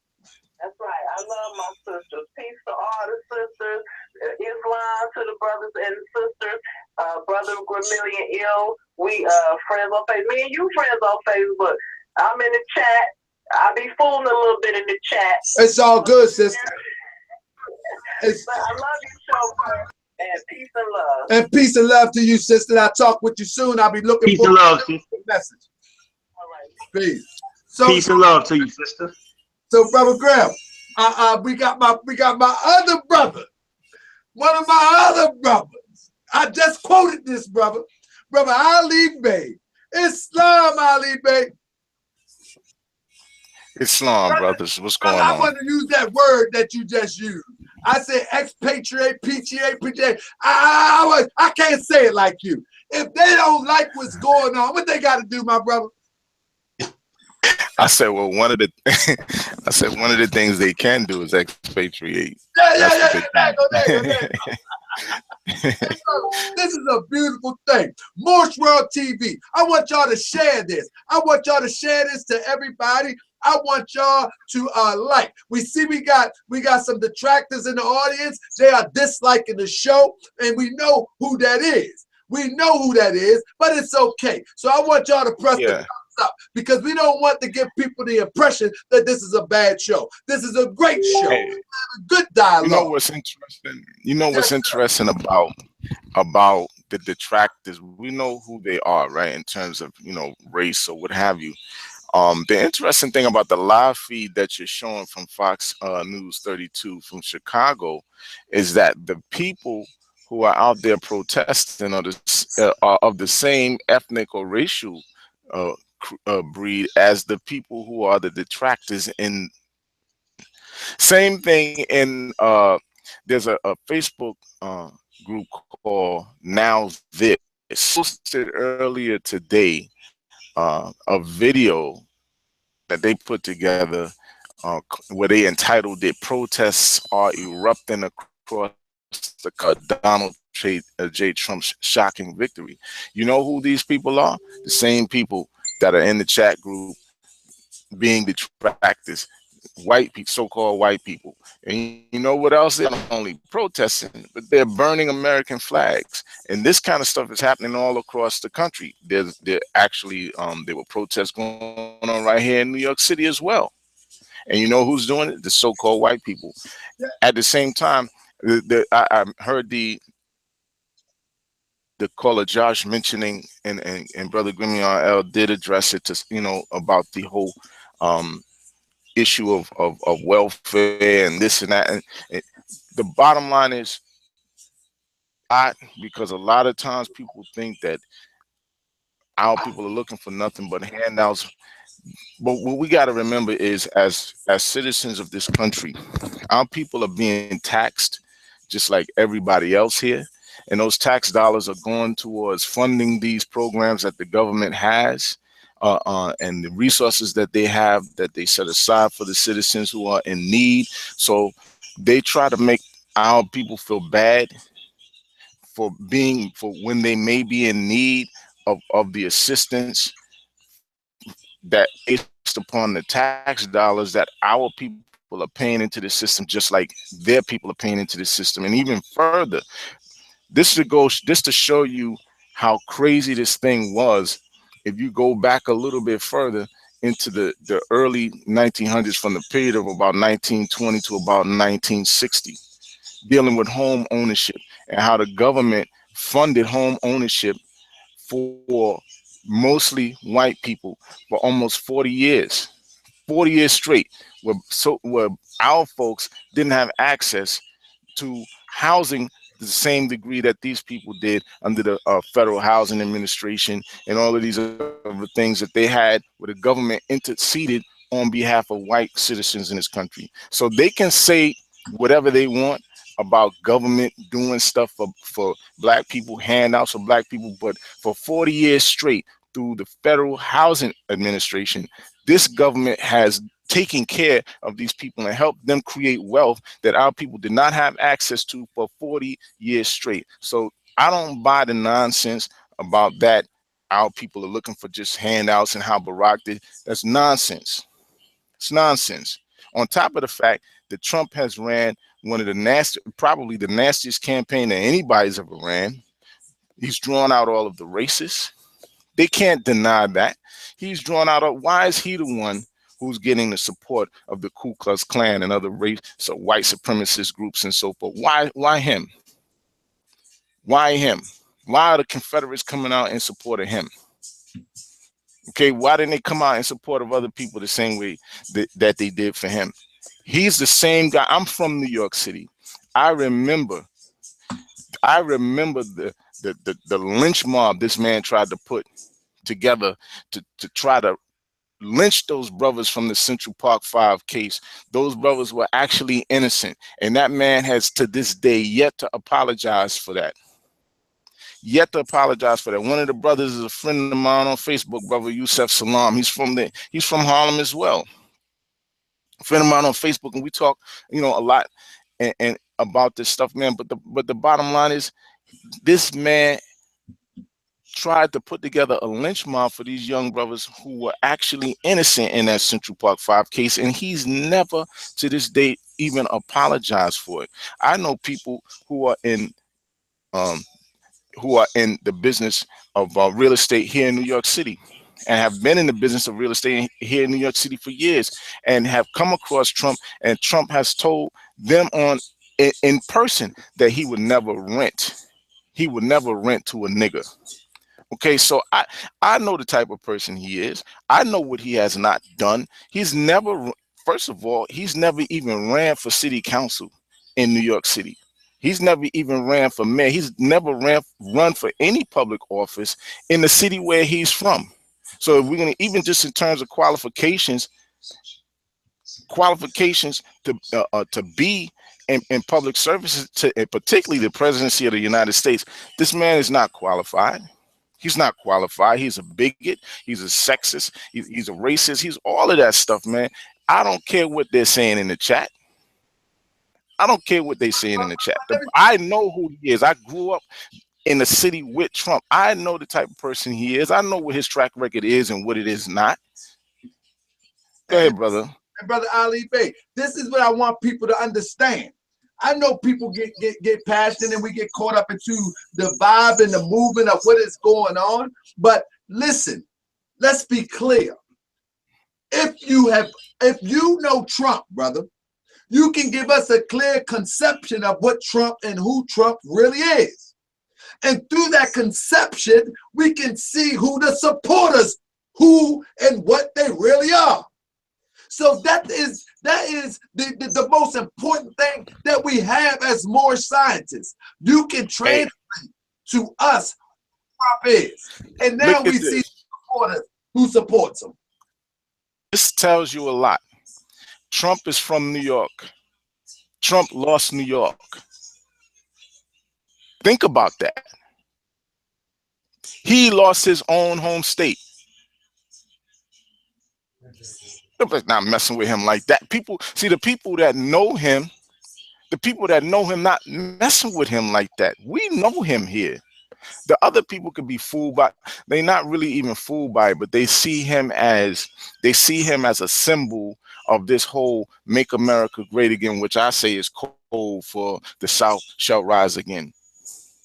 That's what I say. That's code for the South shall rise again. That's what they really mean by make America great again. Okay, we got to call this thing what it is. You got a bunch of people who feel like that their power was being diminished by quote unquote people of color in this country, and they see him as the catalyst for which they can try to regain a foothold that they thought they were losing here under Obama and so forth. They want the status quo. They want it to be a situation where these good old boys, these Europeans from these former Confederate states are in control of everything, but that's nonsense. Everybody doesn't want that. Okay, if everybody wanted that, you wouldn't have had a Barack Obama. You would have never had a Barack Obama. Go ahead, brother. Let me ask you a question. Brother, do you think some of us not going out to vote is a response to the results that Barack Obama didn't produce? Barack Obama produced results. I didn't ask you that. I said a lot of us didn't go out to vote. Why? A lot of us didn't go out to vote because of a lot of different perceptions. One of the perceptions is that Barack Obama didn't produce results, when the fact is he actually did. On one of the other shows, I went through some of his track record in terms of what it is that he was able to accomplish that was beneficial to quote unquote African Americans, blacks, whatever you want to call them. Actually beneficial to these people. And one of the main things that's in your face beneficial to black people is the Healthcare Act that he was able to put in place, where millions of uninsured people are now insured. Guarantee you millions of those are black people. Well, brother, shouldn't everybody see it as clearly as you see it? Yes, but our people believe our people look. Our people like conspiracy theories. We love conspiracy theories. We love clinging to the hype, like how Public Enemy used to talk about, don't believe the hype. But our people like hype. Our people like, beautiful lies and things. They love the beautiful lie. You know what I mean? As opposed to the actual facts. Well, it's so easy. It's so easy to check Barack Obama's track record. It's so easy. Everybody is a Google master, right? But yet they've not been able to find his actual track record. I'm gonna tell you this. My problem with Barack Obama, and I have a problem with Barack Obama, that I watched him specifically reach out to other ethnic groups, if you will, or other nationality by name. And I couldn't find where he specifically reached out to the quote unquote black or African American constituent. I couldn't find it. Now, I go with my brother Sharif Bey said. He's an American president, so he does things for the whole. However, I remember when he reached out to the Mexicans. I remember when he reached out to the Jews by name. I remember when he reached out to a lot of different people by name, but I didn't find not one time did he reach out to us by name, African American, as he would choose to call us. Can you give us an example where? Yeah, but when people say he hasn't reached out, I have to disagree with that, because there's many times where give me a specific problem. And give me something specific that he addressed that's specifically our problem, and by name. One of the things, see, let me do it this way. I ain't gonna let you buck. What are the problems? Two of the problems of African Americans. Two of the main problems, like people always say, what is the black agenda? And it's always this ambiguous thing, right? Because nobody really knows what the black agenda is, right? But here's what it really winds up boiling down to. The black agenda is usually an issue of employment and criminal justice reform. No. Employment, Out this employment and criminal justice reform. When you look at his track record on employment, you'll see that over several months of his last 8 years, surgery, baby. I'm just by name. specific. He picked gays and lesbians by name. He called out the GBLT community, whatever he called them. He picked Mexican by name. Those were specific. I'm talking about specific issues by name for us. That's all I'm asking. It don't exist, Brother Ali Bey. Well, what I'm saying, I'm trying to show you how it exists. No, I'm trying to show you how it exists. Can you I'm trying to show you how it exists. By name? I'm trying to show you how it exists. And so is yours, my brother. Even though he's not necessarily calling these issues that's my point. African. That's my point. That's my point. But what I'm saying is, if he can call gays and lesbians by name and by issue, we afforded that same respect. He did give you that respect, but listen to what I'm saying. This is how I'm trying to qualify the statement. His addressing criminal justice reform, his addressing the issue of duration from the federal level where people were unfairly sentenced and so forth. This man has commuted more sentences for so-called black people who are incarcerated on the federal level than any other president. So that's another issue, mass incarceration. But we got to get to the issue, the actual issues, not by the necessarily talking about the name, or he didn't say black people, he didn't say African American. Did he or did he not actually address the issues? Brother, if he can name gay and lesbian, if he can name Mexican crossing the border, if he can name the Jewish people plight out in Palestine, if he can address them by name, why can't he address us by name and issue and correct the issue? But listen, he's the African American community. Why y'all think he hasn't? This man has given speeches. He's gone to historically black colleges and universities and spoken to the people there. He's spoken with the Congressional Black Caucus about the issues. He's had meetings in the White House with black leadership and so forth about these issues. I don't know what y'all are talking about when y'all say that. If you think that because you didn't see it on camera as much as you would have liked to have seen it, well, then that's something else. But this man has met with the Congressional Black Caucus. He has met with black leadership. I remember he turned down a meeting with the Congressional Black Caucus too now. And he's also listen, I'm not an Obama basher. I love Barack Obama. Only thing I'm saying is I don't want to stay on that issue too long. I love Barack Obama. I believe that Barack Obama opened the floodgates that little children can desire to be a president and know that it's possible from out of our community. That's right. However, I think as name-based and issue-based, he could have done more. And I think because if whatever he did, the regular populace are not so much aware of it that they lost confidence in the system. I think that he was treading a fine line. You have to remember. I agree with that. You have, and not a fine line just because he's African American, but that along with the fact that he was facing a Congress that was in opposition to him the whole time. So just like you had this person that came on talking about, or you have these people of the idea, the mindset that, blacks are looking for handouts, blacks are looking for, gifts and things from the government.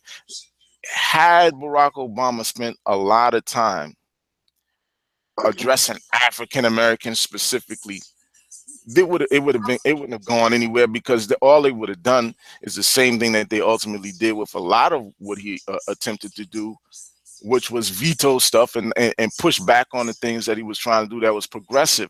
So at the end of the day, what we have to do is look at what he actually did. Did he add jobs to the economy? Do those jobs benefit black people who were looking for employment? Did the black unemployment rate drop on a national level? Yes or no? And so if the answer is yes, then he did address the issues, one of the issues of the black community, which Brother, is the unemployment rate. If he can call out homosexuals by name, he can call out people that look at like him by name too, brother. I ain't going for that one. I ain't going for that one. If And listen, he can call out the LGBT community, he can call out the people that look like his daughter by name and by issue. Come on, man. Fine. At the same time, him like here's what I think what but wait, let me just say this. I think that what we're doing is, and I'm glad that we're doing this, but I think that what we're doing is addressing two different problems. I mean, two different things. Some people wanted him to say something publicly. But I just want to. But wait. Some people wanted him to say something publicly. Some people will be more concerned with him actually addressing issues that affected the people. So when I bring up the issue of take-home pay, him lowering the employment tax so that people, middle-income people, will be able to bring home more pay in their checks so that they can do more things throughout the month for their families, that is beneficial to black people. When I talk about him expanding access to the child credit, the child care credit, the earned income credit for children, that helps black people. So I'm just saying it depends on how you looking at it. So if you when people say he didn't do anything for black people, that's false. Because black people have to remember that they're actually black people have to remember that they're Americans too. So when he does things that's beneficial to Americans, nah, that's true. That's true. They're Americans. He called out. Yeah. Agree with Ali Bey, on that demonstration, brother Taharka, in that regard. My people need to know what you're doing for them. My people sometimes need to see their God. That's what the prophet said. You ain't gonna talk about the things that you did for the people in abstract. My people need to see that you got their back. We don't need to figure it out. Well, it's only abstract to the people who don't understand what's happening, man. That's that. You know more. I don't call being unemployed and hungry or abstract. Like what you said, brother Taharka. Poor and hungry up in North Dakota. Come on. Well, man. But look, you said it yourself. You said it yourself a while back when we was talking about the previous Clinton administration, and you made reference to the fact that you were able to keep advancing, going from place to place, advancing in employment and bettering yourself. They didn't stand. Bill Clinton didn't stand up and say, "I did this for the black people," or so-called black people. Oh, yes, he basically made certain moves that all Americans could. He said Bill Clinton specifically designed a program to address joblessness in quote unquote black communities by word and issue. No. Yes, he did. And I got the list. Matter of fact, I was on a talk show and I had the list where he specifically designed a program for that. But brother, hold on, Graham. This is a beautiful show, man. I love you, brothers. I got my brother on the line. We don't do no. This is a beautiful show. Brother Ishmael. Brother Ishmael, are you there? Yeah, brother, we having a good dialogue, man. This is a beautiful thing, man. I got the most beautiful brothers in the world. Man, Ali's, man, Ishmael, man, it's a good way. It's a good thing, man, that we can have a discussion. We can go back and forth. And man, me and Ali Bey and Grimmy Ardell, we're going to be chopping it up tomorrow morning on the phone, having a beautiful dialogue once again. But with that being said, Ishmael Bey, I know you voted for Donald Trump because you like them old casinos, I heard. What you do? What you got? What's up, my brother? Come on in the chat. I'm like brother Ali Bey. I know the real Trump from the casino perspective. I know exactly what time it is. Right. Great wisdom being shared from brother Grimmy L, from brother Ali. I mean, from you also, Josh calling in. Very broad perspective, and I think it's very, very valuable, brother. I can't hear the brother more. Hold I on, can't hear him. Hold on. All right, go ahead. Say something, my brother. It's a very broad perspective of what Hold on, because he called on the wrong phone. He didn't call on the bat line. He called on he didn't call on the chat line. He called on the bat line. But let me see if I can turn him up. All right, say something, my brother. Yes, sir. Can you hear me? Can you see all right? You real low. You real low. All right, say something again. Real low. Hey, Yes, brother, sir. I need you to call this other number, brother. You got to call this number. 443-869-2517.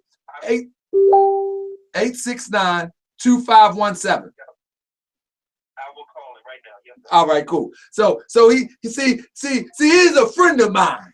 He got the special line. See, all these special people got the special line. Grimmy Ardell got the special line. Ali just got blocked from the special line. Now,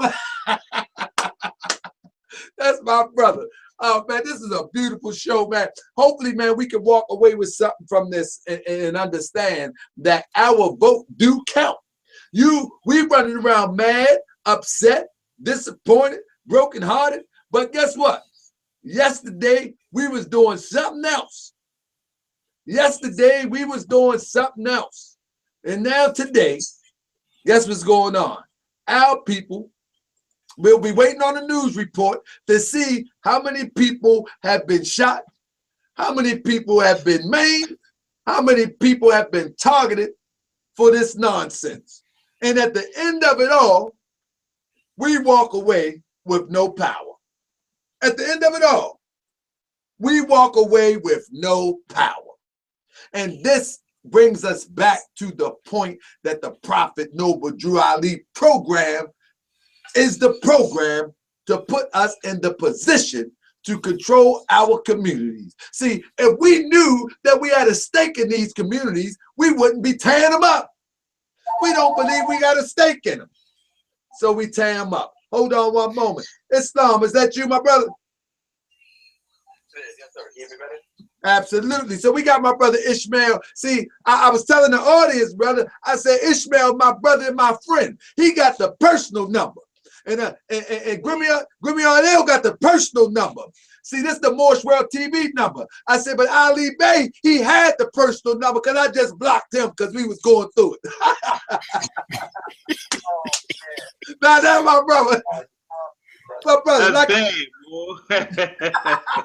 but like I was saying, brother, I know that you had to vote for Trump because I heard you do something that involves the casinos or working up there. You know some people. You do something that associates your expertise with some of the things that Trump do in his real estate expertise. I don't know what it is. So I know you had to vote for Trump. Talk to me. I'm like brother Ali Bey. I know it's from the people side, so no, I'm not voting for Trump. You mean to tell me that you don't think Trump is going to make? Because brother, let me tell you something. I seen your pictures, brother. You a fly brother. You know what I mean? I seen your pictures, man. You smooth as butter, man. So you don't think Trump will create a condition and a situation where we can get our bread right? I think traditionally what Donald Trump is going to represent is to pull yourself up out of bootstraps knows this type of mentality. And I think he's the embodiment of the representation of what the European American really wants to be. They want to be that powerful European who's around, take charge, speak their mind. He's the embodiment of what they represent. So they silently made their voices known in that poll vote last night. That's what he represents. All right, my brother. So what you think? Hey, brother, let me ask you a question. Are you familiar with the process of Operation Proclamation, or rather the block vote? How Prophet Noble Ali was instrumental in getting Oscar the Priest into office in the 1920s? I do, and it's very important. I always commend you and Ali's men of why y'all do not limit the effectiveness of Operation Proclamation to just the Moorish Science Temple. In order for it to be effective, it's a very broad use of the formula. So if you apply the formula, and since it's not just limited to the Moorish Science Temple, that the way that you're portraying it is very, very accurate. And that's how it was so effective in Chicago. By it being so diversified and being able to use that power in a unified way, you're able to see the effect of putting your key representatives in office. So I think that's very responsible, that the way that it is portrayed. And I think it's very effective because that's how we do it in Syracuse, New York. Absolutely. And that my thing is that we have to get the word out that the Prophet Noble Ali wasn't some stiff neck running around saying be a Moor or die. You know, like that old Puffy thing, vote or die. He wasn't running around like that. He asked everybody, if you think your conditions can be better, join the Moorish Science Temple of America. And join didn't always mean that you were stuck inside of a temple, because I can show you records where many people joined in the great program of uplifting fallen humanity. And some of them didn't have B's and L's. So I'm sending out a call here in Baltimore. Join in the great program of uplifting fallen humanity. It takes all of us. We need some of y'all in that church to come out there. Don't come with no nonsense. Look at the civic agenda that we have at Temple Branch Temple 19. That's right, a shameless plug. Branch Temple 19 in Baltimore, Maryland, 3802 Clifton Avenue. Come out there and listen to the program. And we need those who support the program of uplifting fallen humanity to come and join us and do this thing. But brother, any parting words? Because I know Ali, he probably over there itching to get on my back, and I'm trying to stretch this out so he don't beat me up too bad. So brother Ishmael Bey, I appreciate you. But anything you want to say to the family, case? I just want to salute you for the work that you're doing, especially with a lot of the community leaders there in Baltimore. I want to thank the brothers for sharing in the part of wisdom tonight. Brother Ali Bey, Brother Grimmy and L, Josh calling in, just the whole diversified audience and the callers that are calling in, the people that are in the chat room imparting the wisdom. I think it's a very effective platform, and let's make sure we continue to support Moorish World TV. Let's make sure we continue to support the Moorish Nation as we move ahead, brothers. So I just want to leave you as I greeted you in peace and love. Peace, brother. You know, I appreciate you, and you know I'm gonna be calling you for some more advice, just like I did today. But that's between me and you. Don't tell nobody. You got it, brother. Hey, family, that's one of my big brothers, man. Brother Ishmael Bey, and brother Ishmael Bey, he's one of them type of guys that I called him today and getting some advice on Periscope, because we're gonna be going on Periscope soon. We're gonna expand this thing. Like this live feed right here, we're gonna try to get dynamic with this thing. And so I called him I'll talk to him about Periscope. That's another story. Anyway, bottom line is I gotta let my brother come back and bust me in my head, and we're gonna go in from there, and we gonna stay on too much longer. But I'm enjoying this. I ain't even tired. I'm behind the camera. I didn't ate dinner. Let me tell you what I had. I had me some rice. I had me some bird. You know what bird is? Chicken and rice. And I had some green peppers. What am I talking about? Anyway, Ali Bey, the floor is yours. The floor is yours. You crazy. Well, what you want me to address at this point? Well, you want to go back to Obama or something else? Let's move on, brother. Let's move on from there, because it is what it is. We are in a new day and time. What is our solution today? Because you look at the video, you look on the screen, our people are in the streets protesting. What is our solution? We need solution. Prophet Obadiah talks about resolution. What is our resolution? Well, you know, more if I can eject real quick, and I just you know, really more. You keep saying that our people are in the street protesting. If you really look at that video and look at the feeds, the live feeds that's coming from these various localities, and I think Ali Bey pointed it out, these are not like quote African American communities more. These are other European Americans that are protesting the election of Donald Trump. And against other European Americans that are for Donald Trump.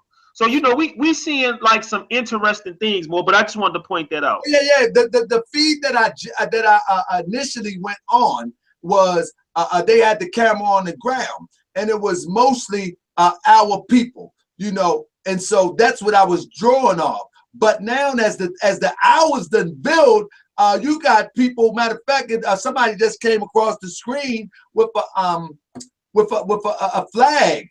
I think it was the Italian American, the Italian flag. So absolutely, it has built up to the point where everybody's going in now.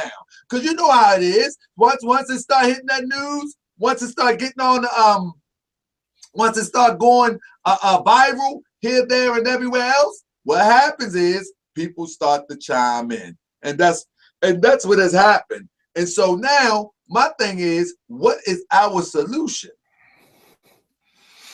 Our solution starts with self. You know, obviously, it's going to always start with self and the development of the individual. And welcome to the Fox 30. Right. Yeah, and obviously, you're going to have to really build up the family.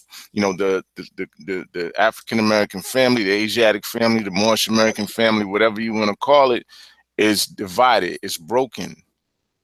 It's broken, but the family is the foundation, is the cornerstone of any nation of people. You have to have families, and part of the problem is our people are so divided in so many areas, and particularly the family structure. So we got to figure out how to get the families back together first and foremost, because these guys, our men, are not marrying the women. We're having babies with these women, but we're not marrying them. We're leaving them to raise the babies by themselves. The women are getting mad at us. They're putting us on child support. So, you know, all of these things, you know, once everything falls apart, the women, they go and get restraining orders to keep the man away. It's a lot of stuff going on that is contributing to the stagnation of the Asiatic nation here. But I think at the beginning of it all is the self, and then is the family. We gotta fix the self, and we gotta fix the family structure. That's a big part of it. Hey, brother, I definitely agree. I definitely agree. Luriana, do you want to add on to that? Yeah.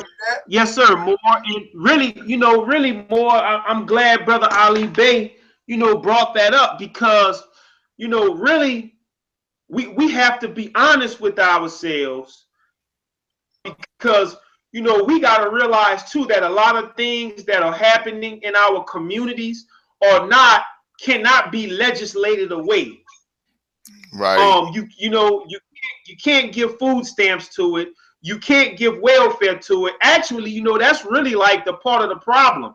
And, you know, really that stuff breaks up families, because, you know, let's take the whole housing voucher with the so-called Section 8 programs, if you will.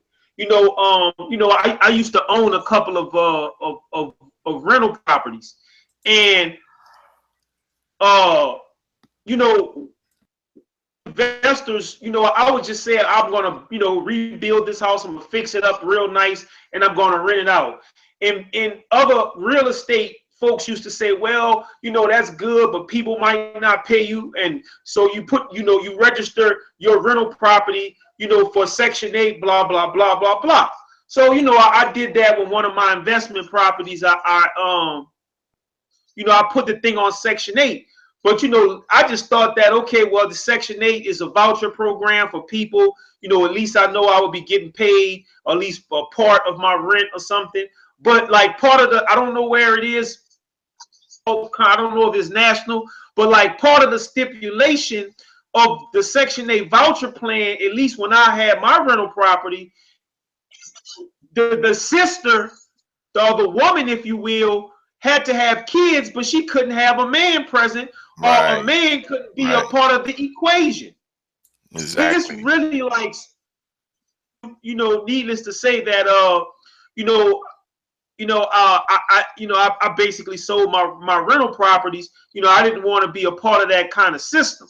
So, you know, but these sisters, you know, were basically, they had children and they had these vouchers, and the guy was just this person that was just coming through. And when these inspectors and these case managers and stuff coming at, you know, for all intents and purposes, you know, these brothers had to be ghosts.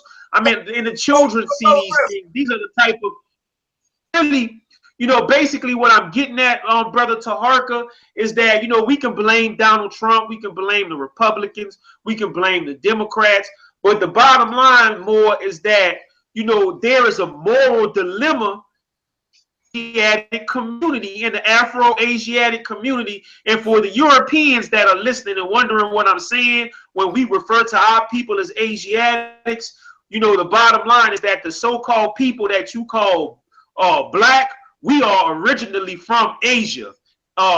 We come from the area that we referred to as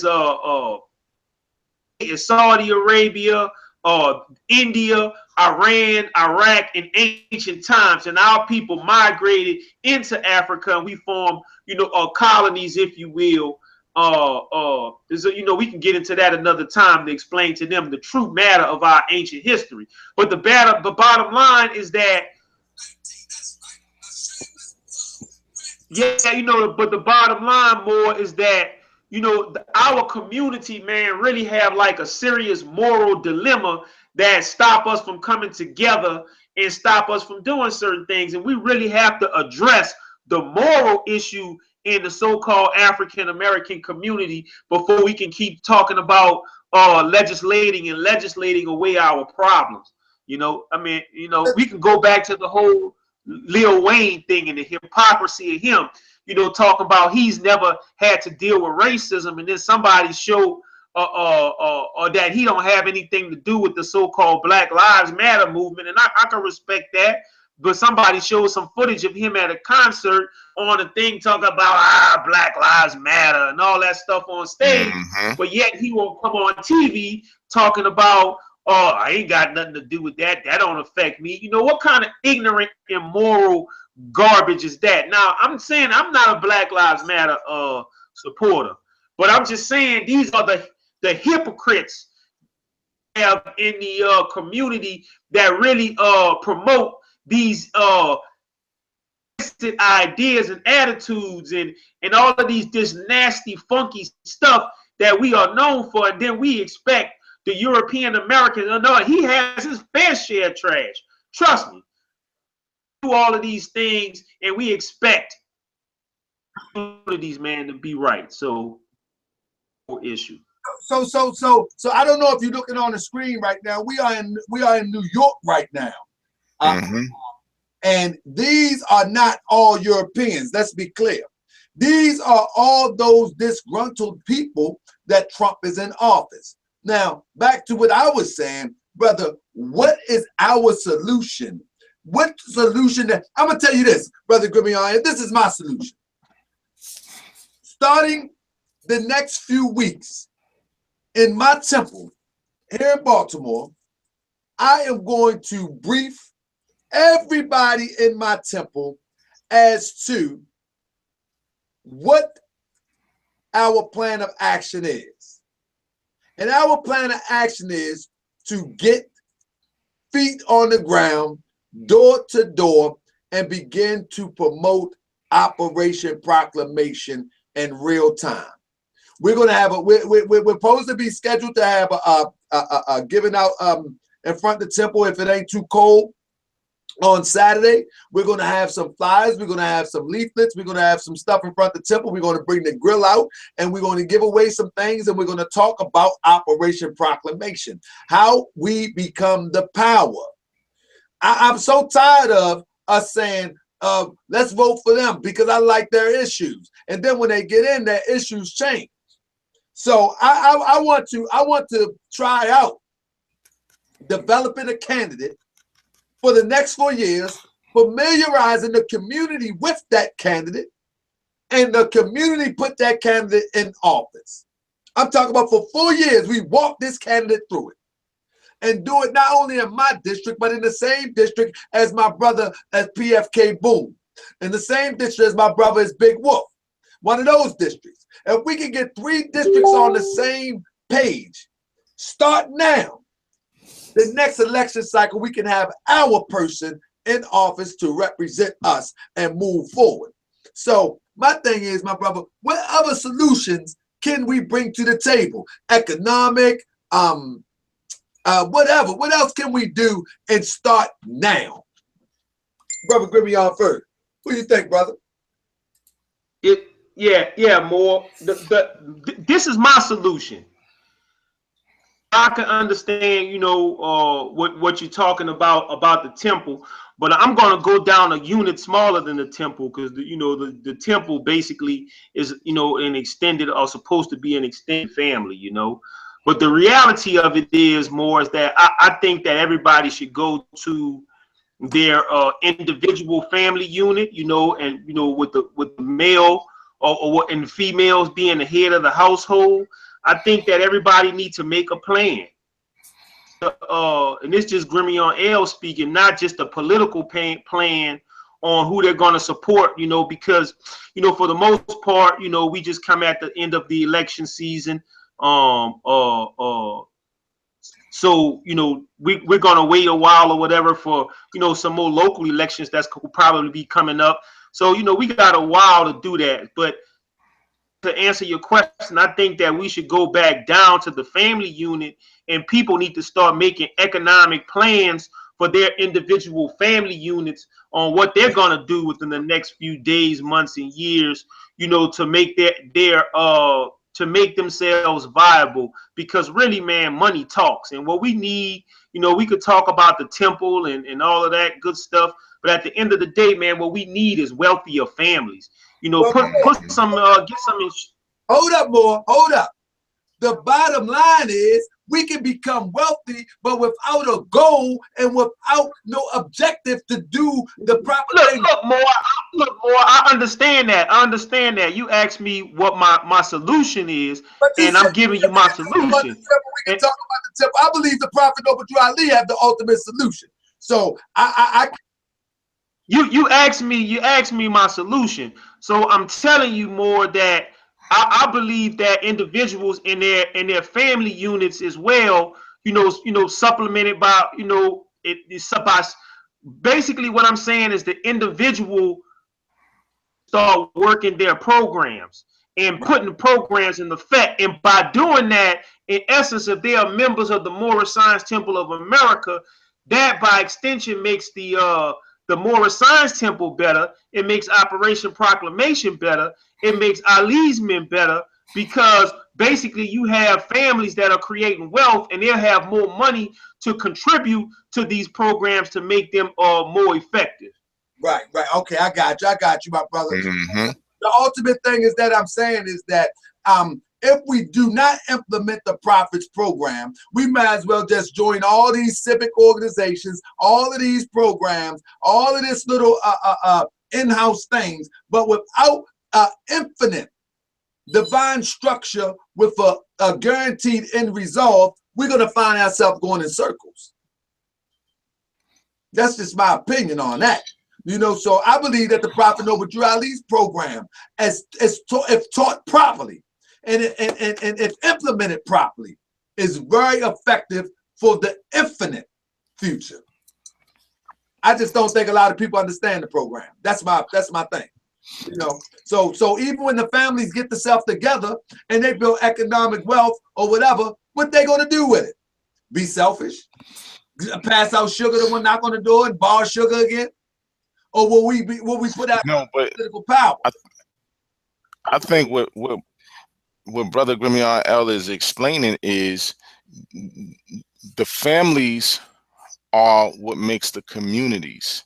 See, at the end of the day, when we're talking about building political communities, we want to build strong political communities that are based on strong family units and stuff, you know, with moral fiber to it and all of that. Like, unlike what we see in the ghettos now, like we can look at Harlem and we can look at the dysfunction throughout a lot of the inner cities like Harlem and the inner cities in Chicago and so forth, in Detroit and so forth. We could see the dysfunction. We could see the discord. We could see all of the mess by what the people manifest. So what we're talking about is that the sick mind is going to continue to manifest sick things, and it's never going to produce the result that you're looking for if you don't fix that first. So we can talk about, even with Operation Proclamation, the best way to make Operation Proclamation successful is to ensure that the people involved in it are educated and qualified to carry out what it is that needs to be carried out to make it successful.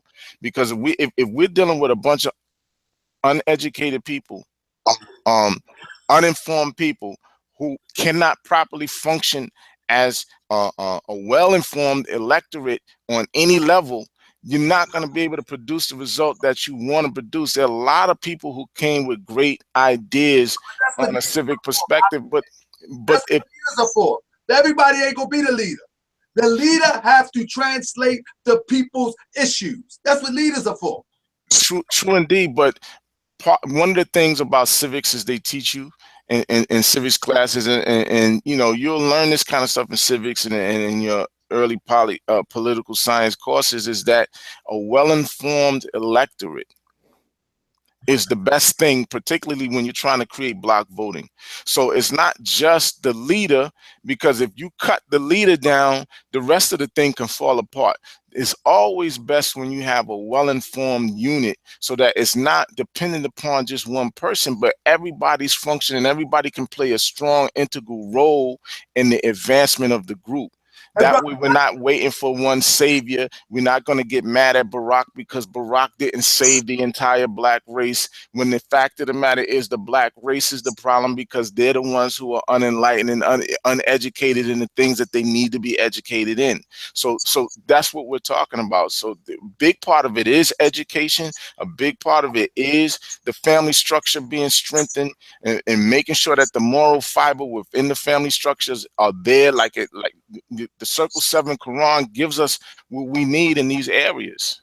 But we're not, you know what I'm saying? Only thing I'm saying is, why are we talking about the micro cosmic solution? We have to have the macro resolution on standby. That's what I'm trying to say. We keep talking about the family structure, but once the family is put together, where are we taking the family? So we need we have it. We need the full plan, and just like this with Ali's men, right? If we talking about Operation Proclamation, and you talking about that's the leader, no, we know better than that, Ali Bey. That everybody going to have to be sort of quote unquote adapt in the approach of demonstrating Operation Proclamation. Matter of fact, they did a simulation on how to teach Operation Proclamation at the summit this past weekend. Mm-hmm.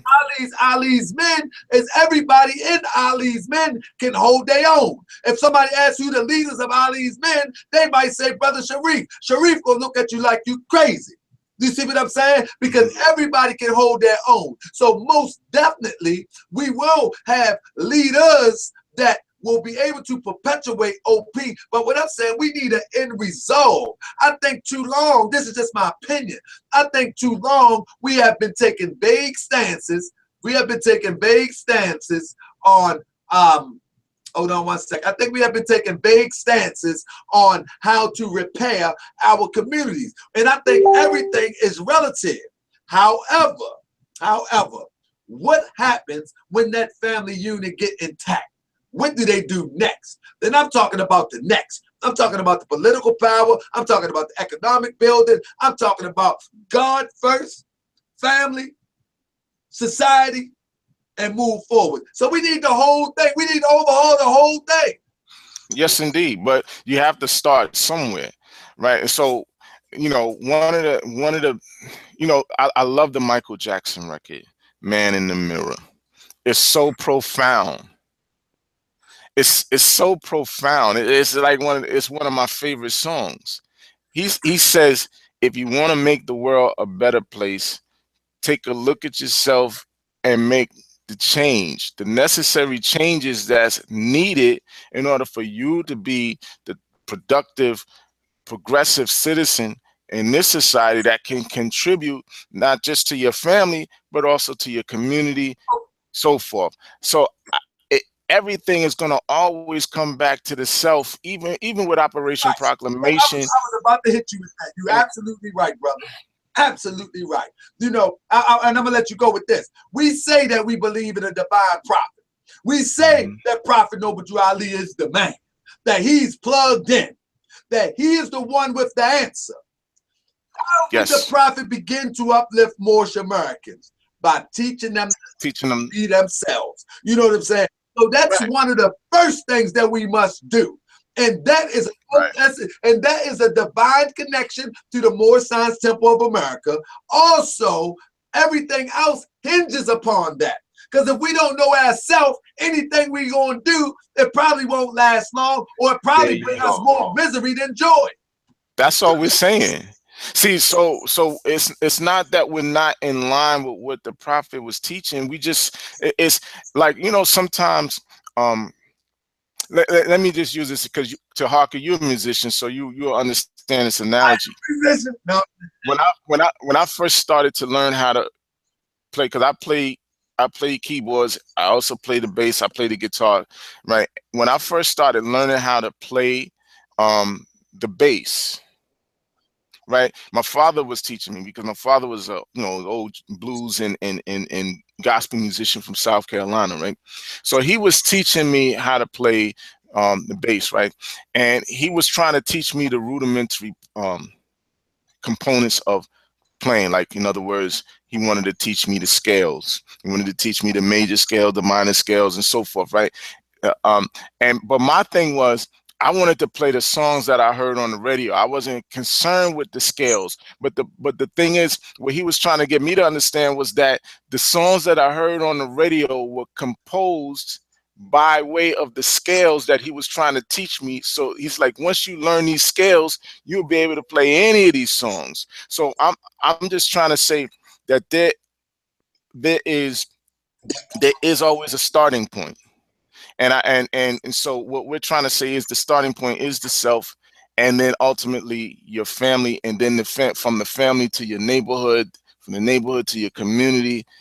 You understand what I'm saying? It grows like that. So if we can't create strong individuals and ultimately strong families, we're going to continue to manifest discord.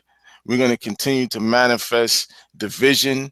We're going to continue to manifest all of these things, like the prophet said, that harms. Absolutely. We're coming from the wrong place.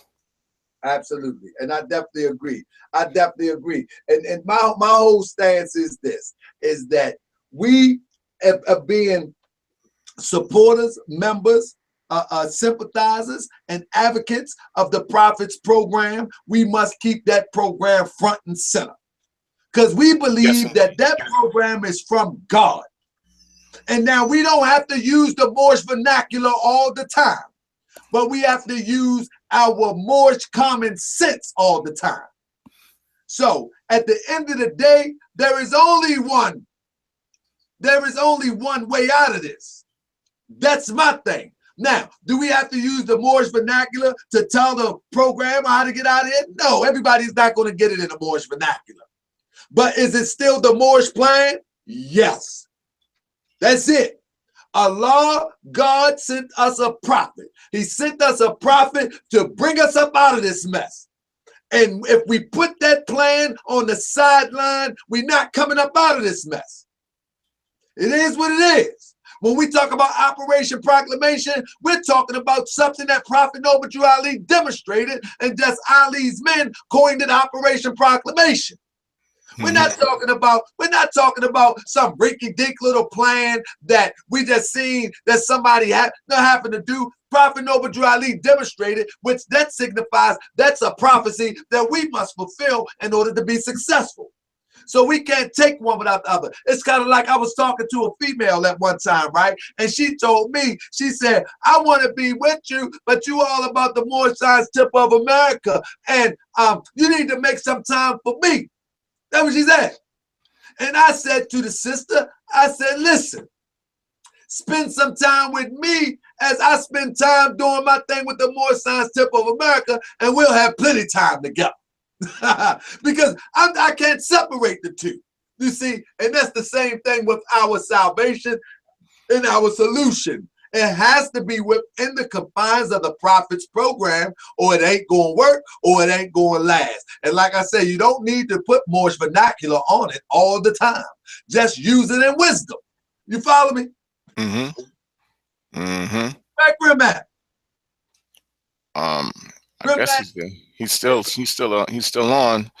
I mean, he's still attached, but he might have stepped away for a minute. Well, we gonna run this. I'm on more. Okay. I'm on. Okay, my big brother Grimmy on there. We're gonna run this for to 11 o'clock, man, because it seems like people are enjoying it, and we're gonna keep it moving like that. But Grimmy, did you hear what I was saying, my brother? I hear exactly what you're saying, boy. So that's where I'm at with it, man. Listen, I don't know. Every solution in my life comes from the Prophet Noble Drew Ali. That's just what it is.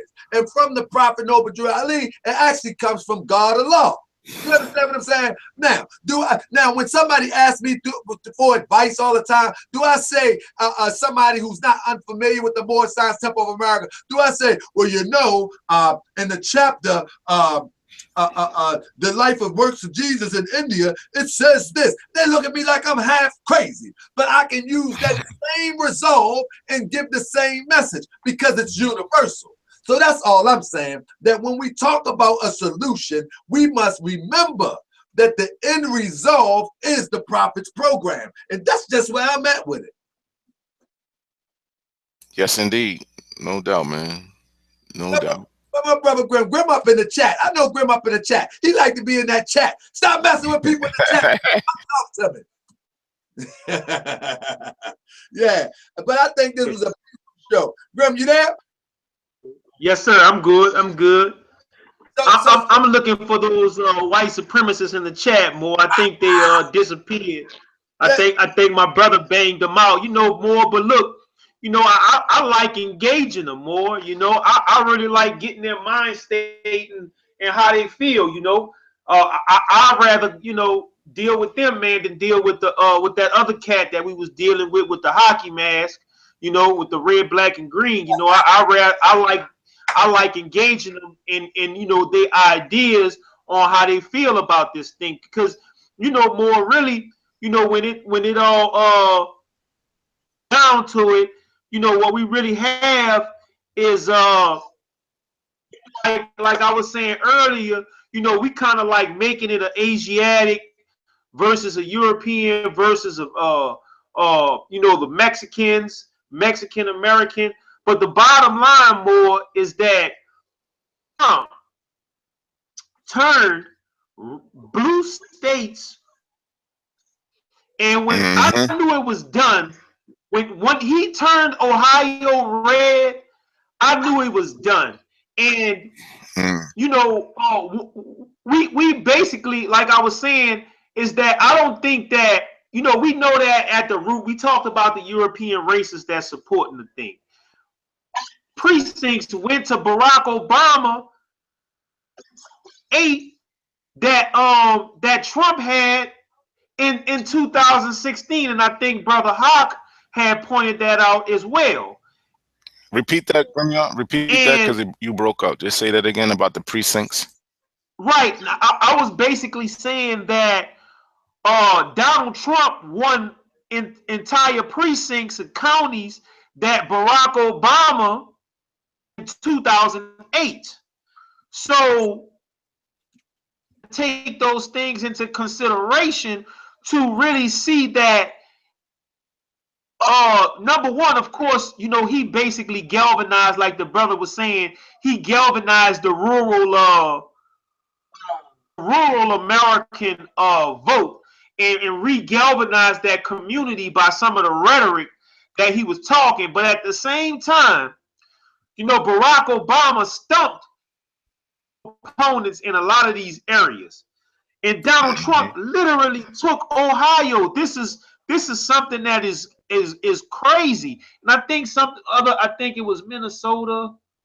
I can't remember, but it was some other place that hadn't voted Republican. It hadn't voted Republican since 1984.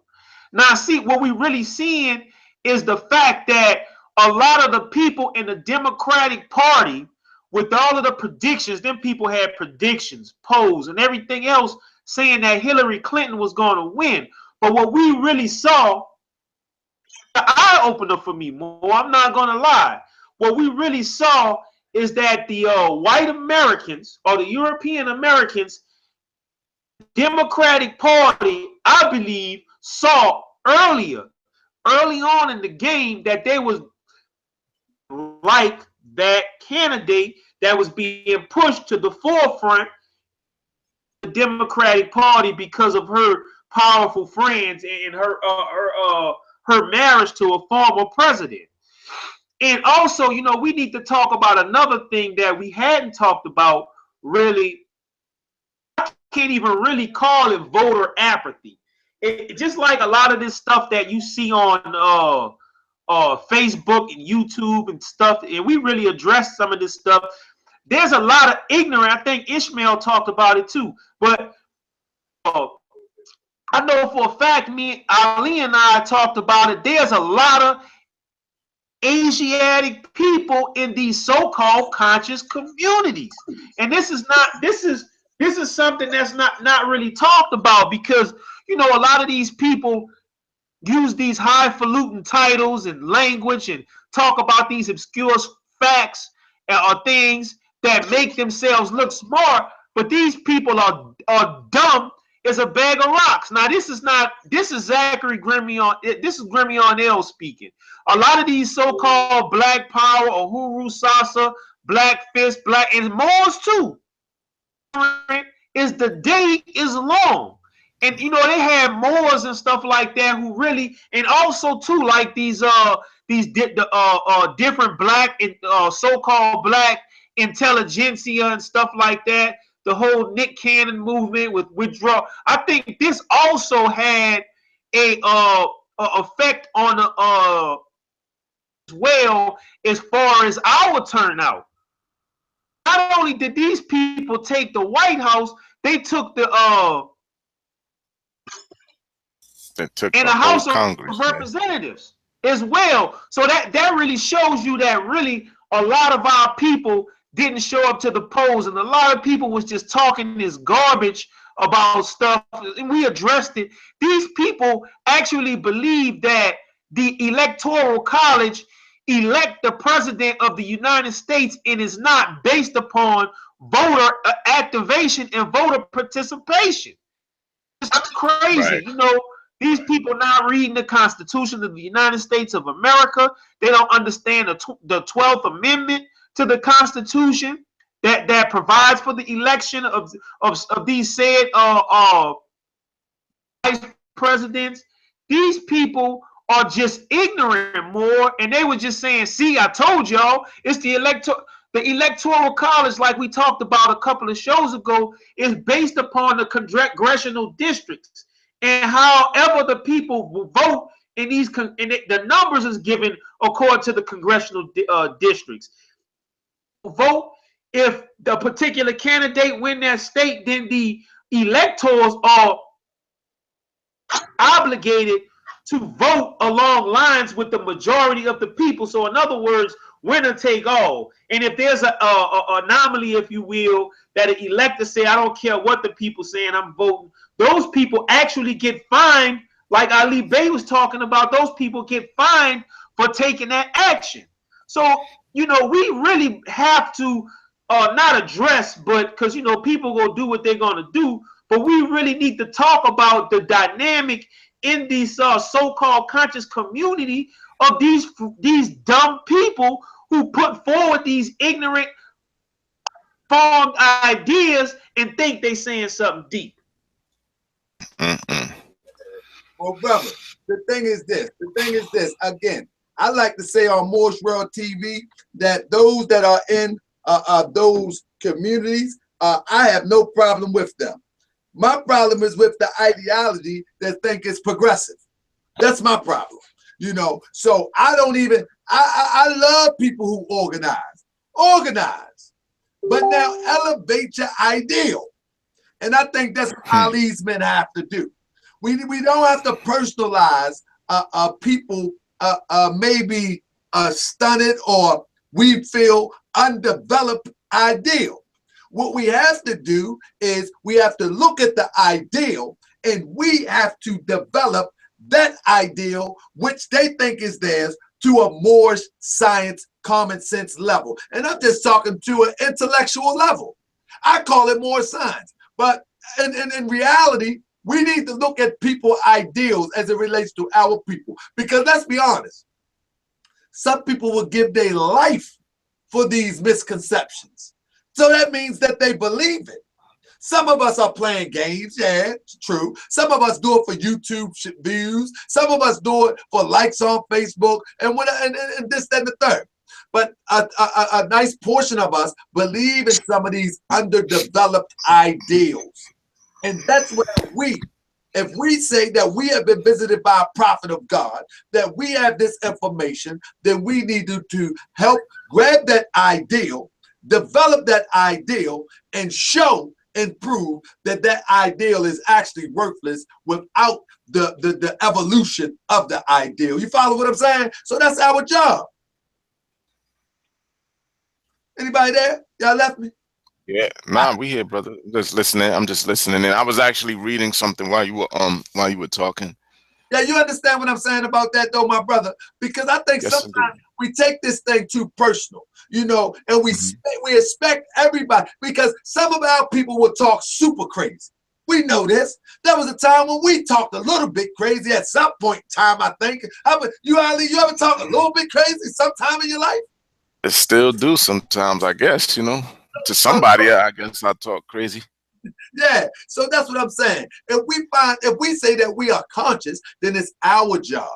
It's our job to develop that ideal that is of a lower vibration and evolve it and elevate it to a workable ideal. You follow me? Yes, indeed. Yeah, because you know what I like to say about. I'm sorry. No, go ahead, brother. You good? No, go ahead. One of the things I like to really stress, you know, when we're talking about the Prophets program, and you know, and some matter of fact, this happened with an exchange between myself and somebody from the other side over there, from the 125th Street side. They were talking about the Prophets program and what is it, and why, you know, he's like, can you articulate what it is? I said, well, I said, in a nutshell, the Prophets program was proper civics and proper civic knowledge and proper civic engagement. I said, he didn't, I said, if you really look at it, he wasn't trying to reinvent any wheel. He wasn't trying to reinvent any wheel. What he was trying to do, as he says, was teach the members those things that was necessary to make them better citizens.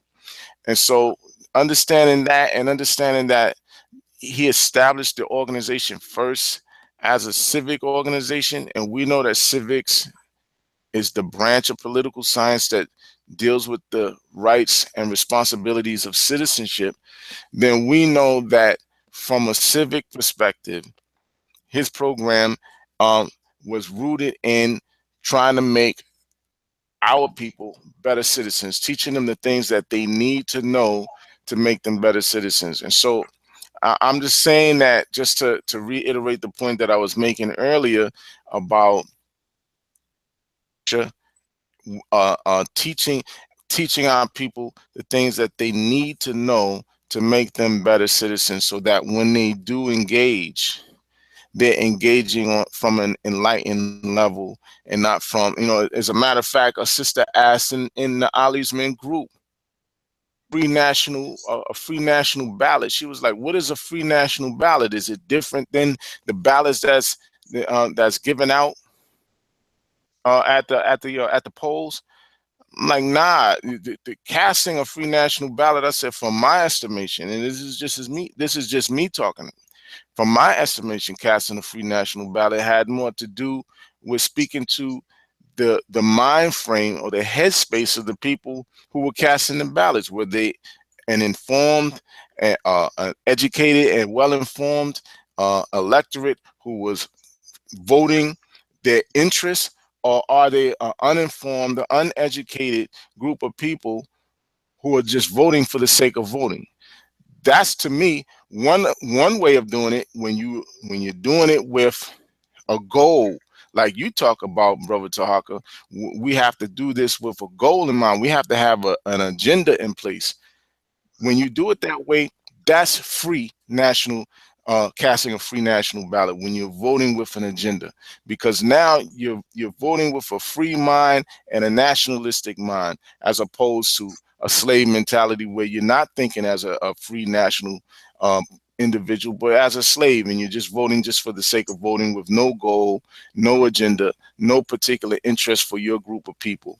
So at the end of the day, when we're talking about Operation Proclamation, when we're talking about the Prophets Program, in essence, we really are talking about a proper civic knowledge and proper civic engagement. Absolutely, absolutely, and that's one of it. That's and brother, that's very, very well articulated. And I'm gonna wrap it up with this, because it's going on 11. I'm gonna wrap it up with this. That's a part of it, you know. That's half of it. And brother, you did a wonderful job. That is definitely half of the Prophets Program. But we know that the Prophet Noble Drew Ali teaches us is that this is for our earthly and divine salvation. That's right. Our earthly salvation segues into our divine salvation. And when we talk about the prophet programs as it relates to our divine salvation, we're talking about a proper knowledge of who, what, and where God is. That's what we're talking about. We're talking about a proper knowledge of who, what, and where God is. It seems that we lost our mind as to the knowledge of who, what, and where God is, and then how God works. It seems like we lost our mind. And so we need to get back to the point where we understand these things. The Prophet Noble Drew Ali teaches us the nearest place to meet Allah is in the heart. That's the nearest place you can meet Allah. He's not out there. He's not over there. He's not down there. Also, the Prophet Noble Drew Ali, I want y'all to listen clear as we sign off. Also, the Prophet Noble Drew Ali says that if man must find his devil, he must look within. His name is self. Let's think about it, for example. Even during this election, those who chose not to get out there and vote for their candidate if they thought it was Hillary Clinton, they chose that. And so now you get what you got. So who was the devil that made you do what you did? Every time you got into trouble, every time, whether it was with a boyfriend, whether it was with a girlfriend, with a husband, with a wife, criminally, whatever, every time you got yourself involved with something, you signed on a dotted line. You said, let me do it. So if you want to find your devil, you must look within. His name itself. It's not underneath the ground. It's not that European right there. Oh yeah, that European done some devilish things. But at the end of the day, you co-signed your own demise. You co-signed it. When the European came to the shores of Africa, our forefathers co-signed our demise. It is what it is. I said it. So if you must find your devil, you must look within. But the prophet Obadiah also teaches that if you must find your savior, you must look within. His name is self. Every right thing that you've done in life, you chose to do it. You have a will to choose. You have a will to choose. So you can look up the sky and pray. You can look at the east and pray. You can look down the ground. You can look all around. At the end of the day, you choose to do right. And in that choice, the great God of Allah, the great God of Allah, the spirit of the ancestors, or whoever you choose to deem your divine infinite power will help you after you make your choice. Because faith without works is dead. Period. So all of that looking all around, up and down, when you pray to God, ask God for some assistance to make the right choices. These are the miracles that we need. We need the miracles to make the right choices. You see, where our mind won't be gravitating to the left, but it'll gravitate more to the right just because it's right. And this is the teachings that the prophet Obadiah brings us. He brings us an earthly and a divine salvation. The earthly salvation is understanding our civic duty, understanding our national duty, understand the role that we play in society that will benefit us. And ultimately, when we become good people, we benefit other people. Period, point blank. So what we got to do is we got to understand the earthly part. We got to understand the divine part. I've noticed on these social media demonstrations that we always talk about this earthly part. We talk about this paperwork. We talk about this natural to the land. We talk about this national part. We talk about all this other part. And we forget the part that we are the strength of Allah made manifest. That we are the Spirit of God made manifest. We are here to represent the Creator. And with that, we can do anything that we decide that we want to do. But at the end of the day, we make the choice. We do. And in that choice, if it's the right choice, God, the great God of the universe, will assist you and propel you forward. And the great thing about God is when you can't make good choices, he'll make them for you. But it's up for you to acknowledge that he made it for you so you can go through that door and reap the benefits of the choices that God, Allah, has made for you. And with that, I want to ask my brother for some closing remarks as we roll up out of here. I want y'all to know, I want y'all to share Moorish World TV. Tell people to subscribe because we're building on something big right now. This ain't no entertainment platform, but you may be entertained. You know what I mean? This ain't no college platform, but you may be schooled. You know what I mean? This ain't no guru platform, but you may be enlightened. Look how I go there. I've been freestyling. But in closing, you got anything you want to say, my brother Ali Bey? Yeah, I would just like to say that for our people, whenever we come up against Europeans or so-called white people who want to talk about the fact that we or our folks love to depend on government handouts and government subsidies and so forth for our survival in this country, as if we're not taxpayers who pay into this. Just go into the history of how Europeans created wealth from the period of about 1920 to 1960 under the Federal Housing Administration and the deal that came in with that, where that particular administration was subsidizing homes for Europeans. And we understand that home ownership, okay, home ownership is where most of middle-class Americans hold their total assets, okay? So just understand how this happened. The guy Tim Wise, if you guys are familiar with Tim Wise, he has a piece that is on YouTube. It's about 15, maybe 20 minutes long, where it's entitled 400 Years Head Start.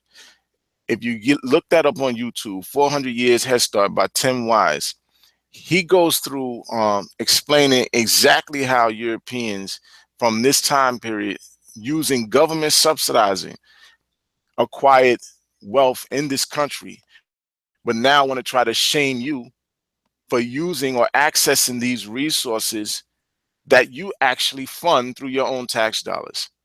So I would just suggest that people do that little bit of research so that when they come at us with that stuff, we know how to go back at them and take the legs out from under those arguments. Islam, put me on there. Are you there? Yes, sir, brother man. I'm here. Anything in closing, my brother? The only thing that I want to say more is that just for all the people who are dismayed by the results of the election, don't be. I'm not.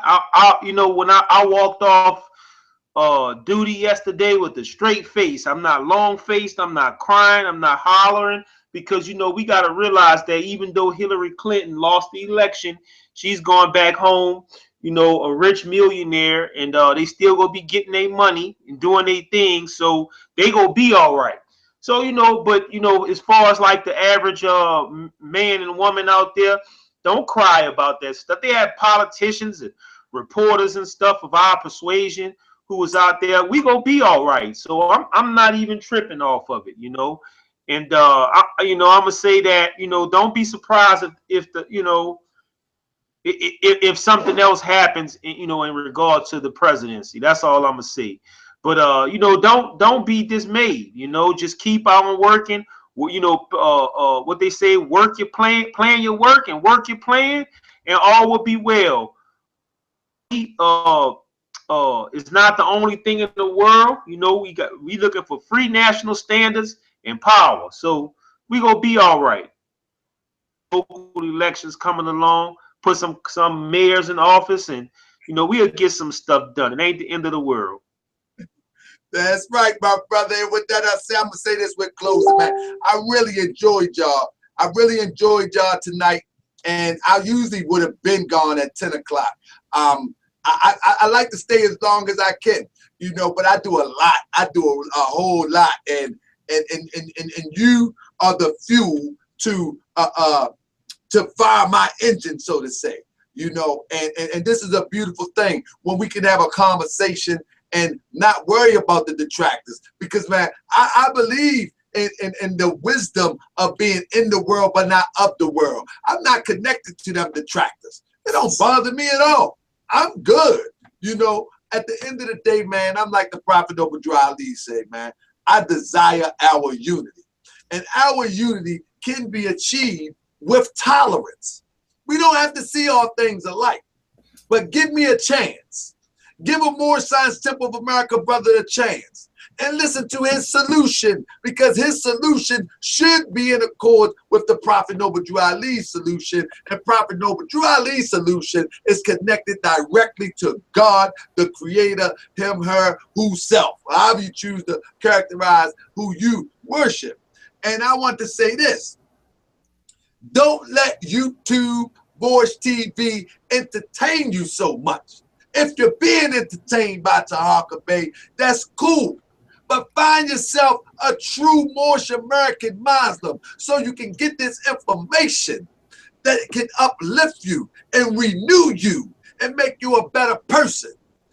I'm trying to tell you, people, it's not only going to make you a better person spiritually. I'm not talking about just a spiritual evolution and enlightenment. I'm talking about it going to put food on your table. It going to put clothes on your back. It going to put money in your bank account. But you need to understand the Moorish dynamic in order to work the program.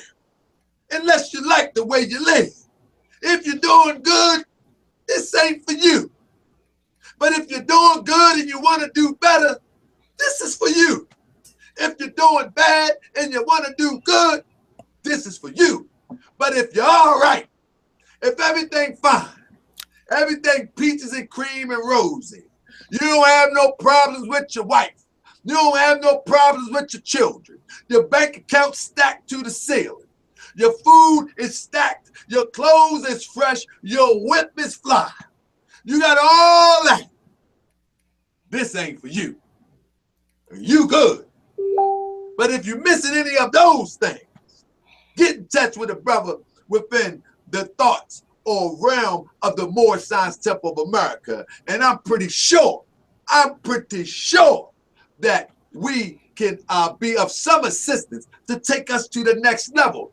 Don't be all spooked out when you see a brother with a fez on. Don't get all spooked out when you see a sister with a turban on. The only reason that you're a little bit spooked out is because you've been over here too long and you're not used to our ancient culture. Because when the Europeans see this fez, when the Europeans see that turban, the European step up and say, wow, the Moors are coming. They either get scared or they either bring reverence straight to you in front your face without a doubt or contradiction. People, worthy people, whether European or Asiatic, they know what this fez is.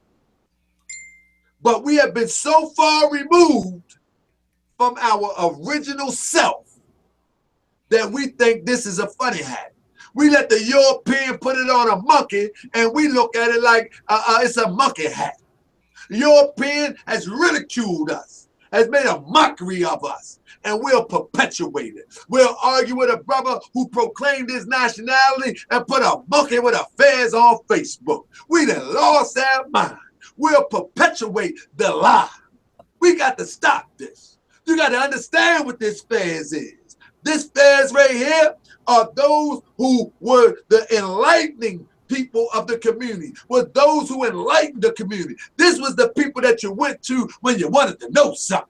This was the people in Africa that you went to when you want to know why them stars look like that. Why is that one bright? Why is that one light? When is the sun coming up? When is going to get chilly? This is those people. President Obama's positive track record. You follow me?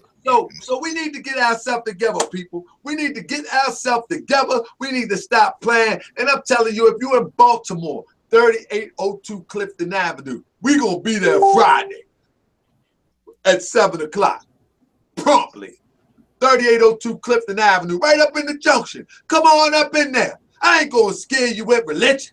I ain't gonna tell you, here, put a fez on. We gotta, listen, let me tell you, these fezes cost a couple dollars. I don't keep a stock of them in the temple, so when you come in, I gotta put one on your head. You gotta get your own.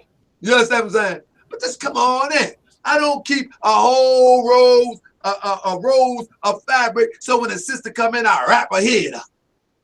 Nah, just come in and be yourself. Come and learn something about yourself. Come and learn something about your ancient forefathers. Come and learn that God is closer to you than your jugular vein. God is within you. And with that, I say peace and love, family. I love y'all. And we coming back on Sunday to do this. I hope y'all get some courage to call in, because I'm coming with a hot subject on Sunday. We're going to talk about 2 different subjects on Sunday.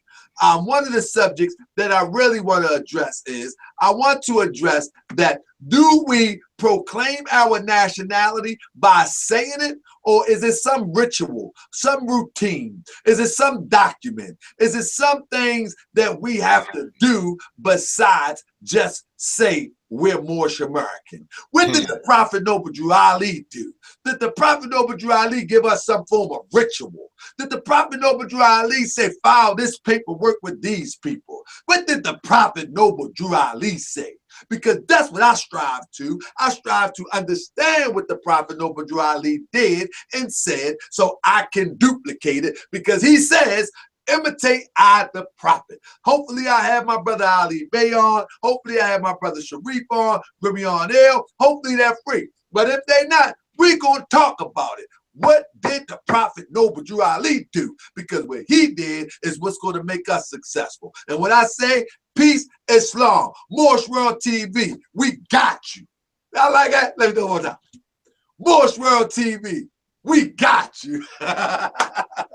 Peace and love, family. I'm out.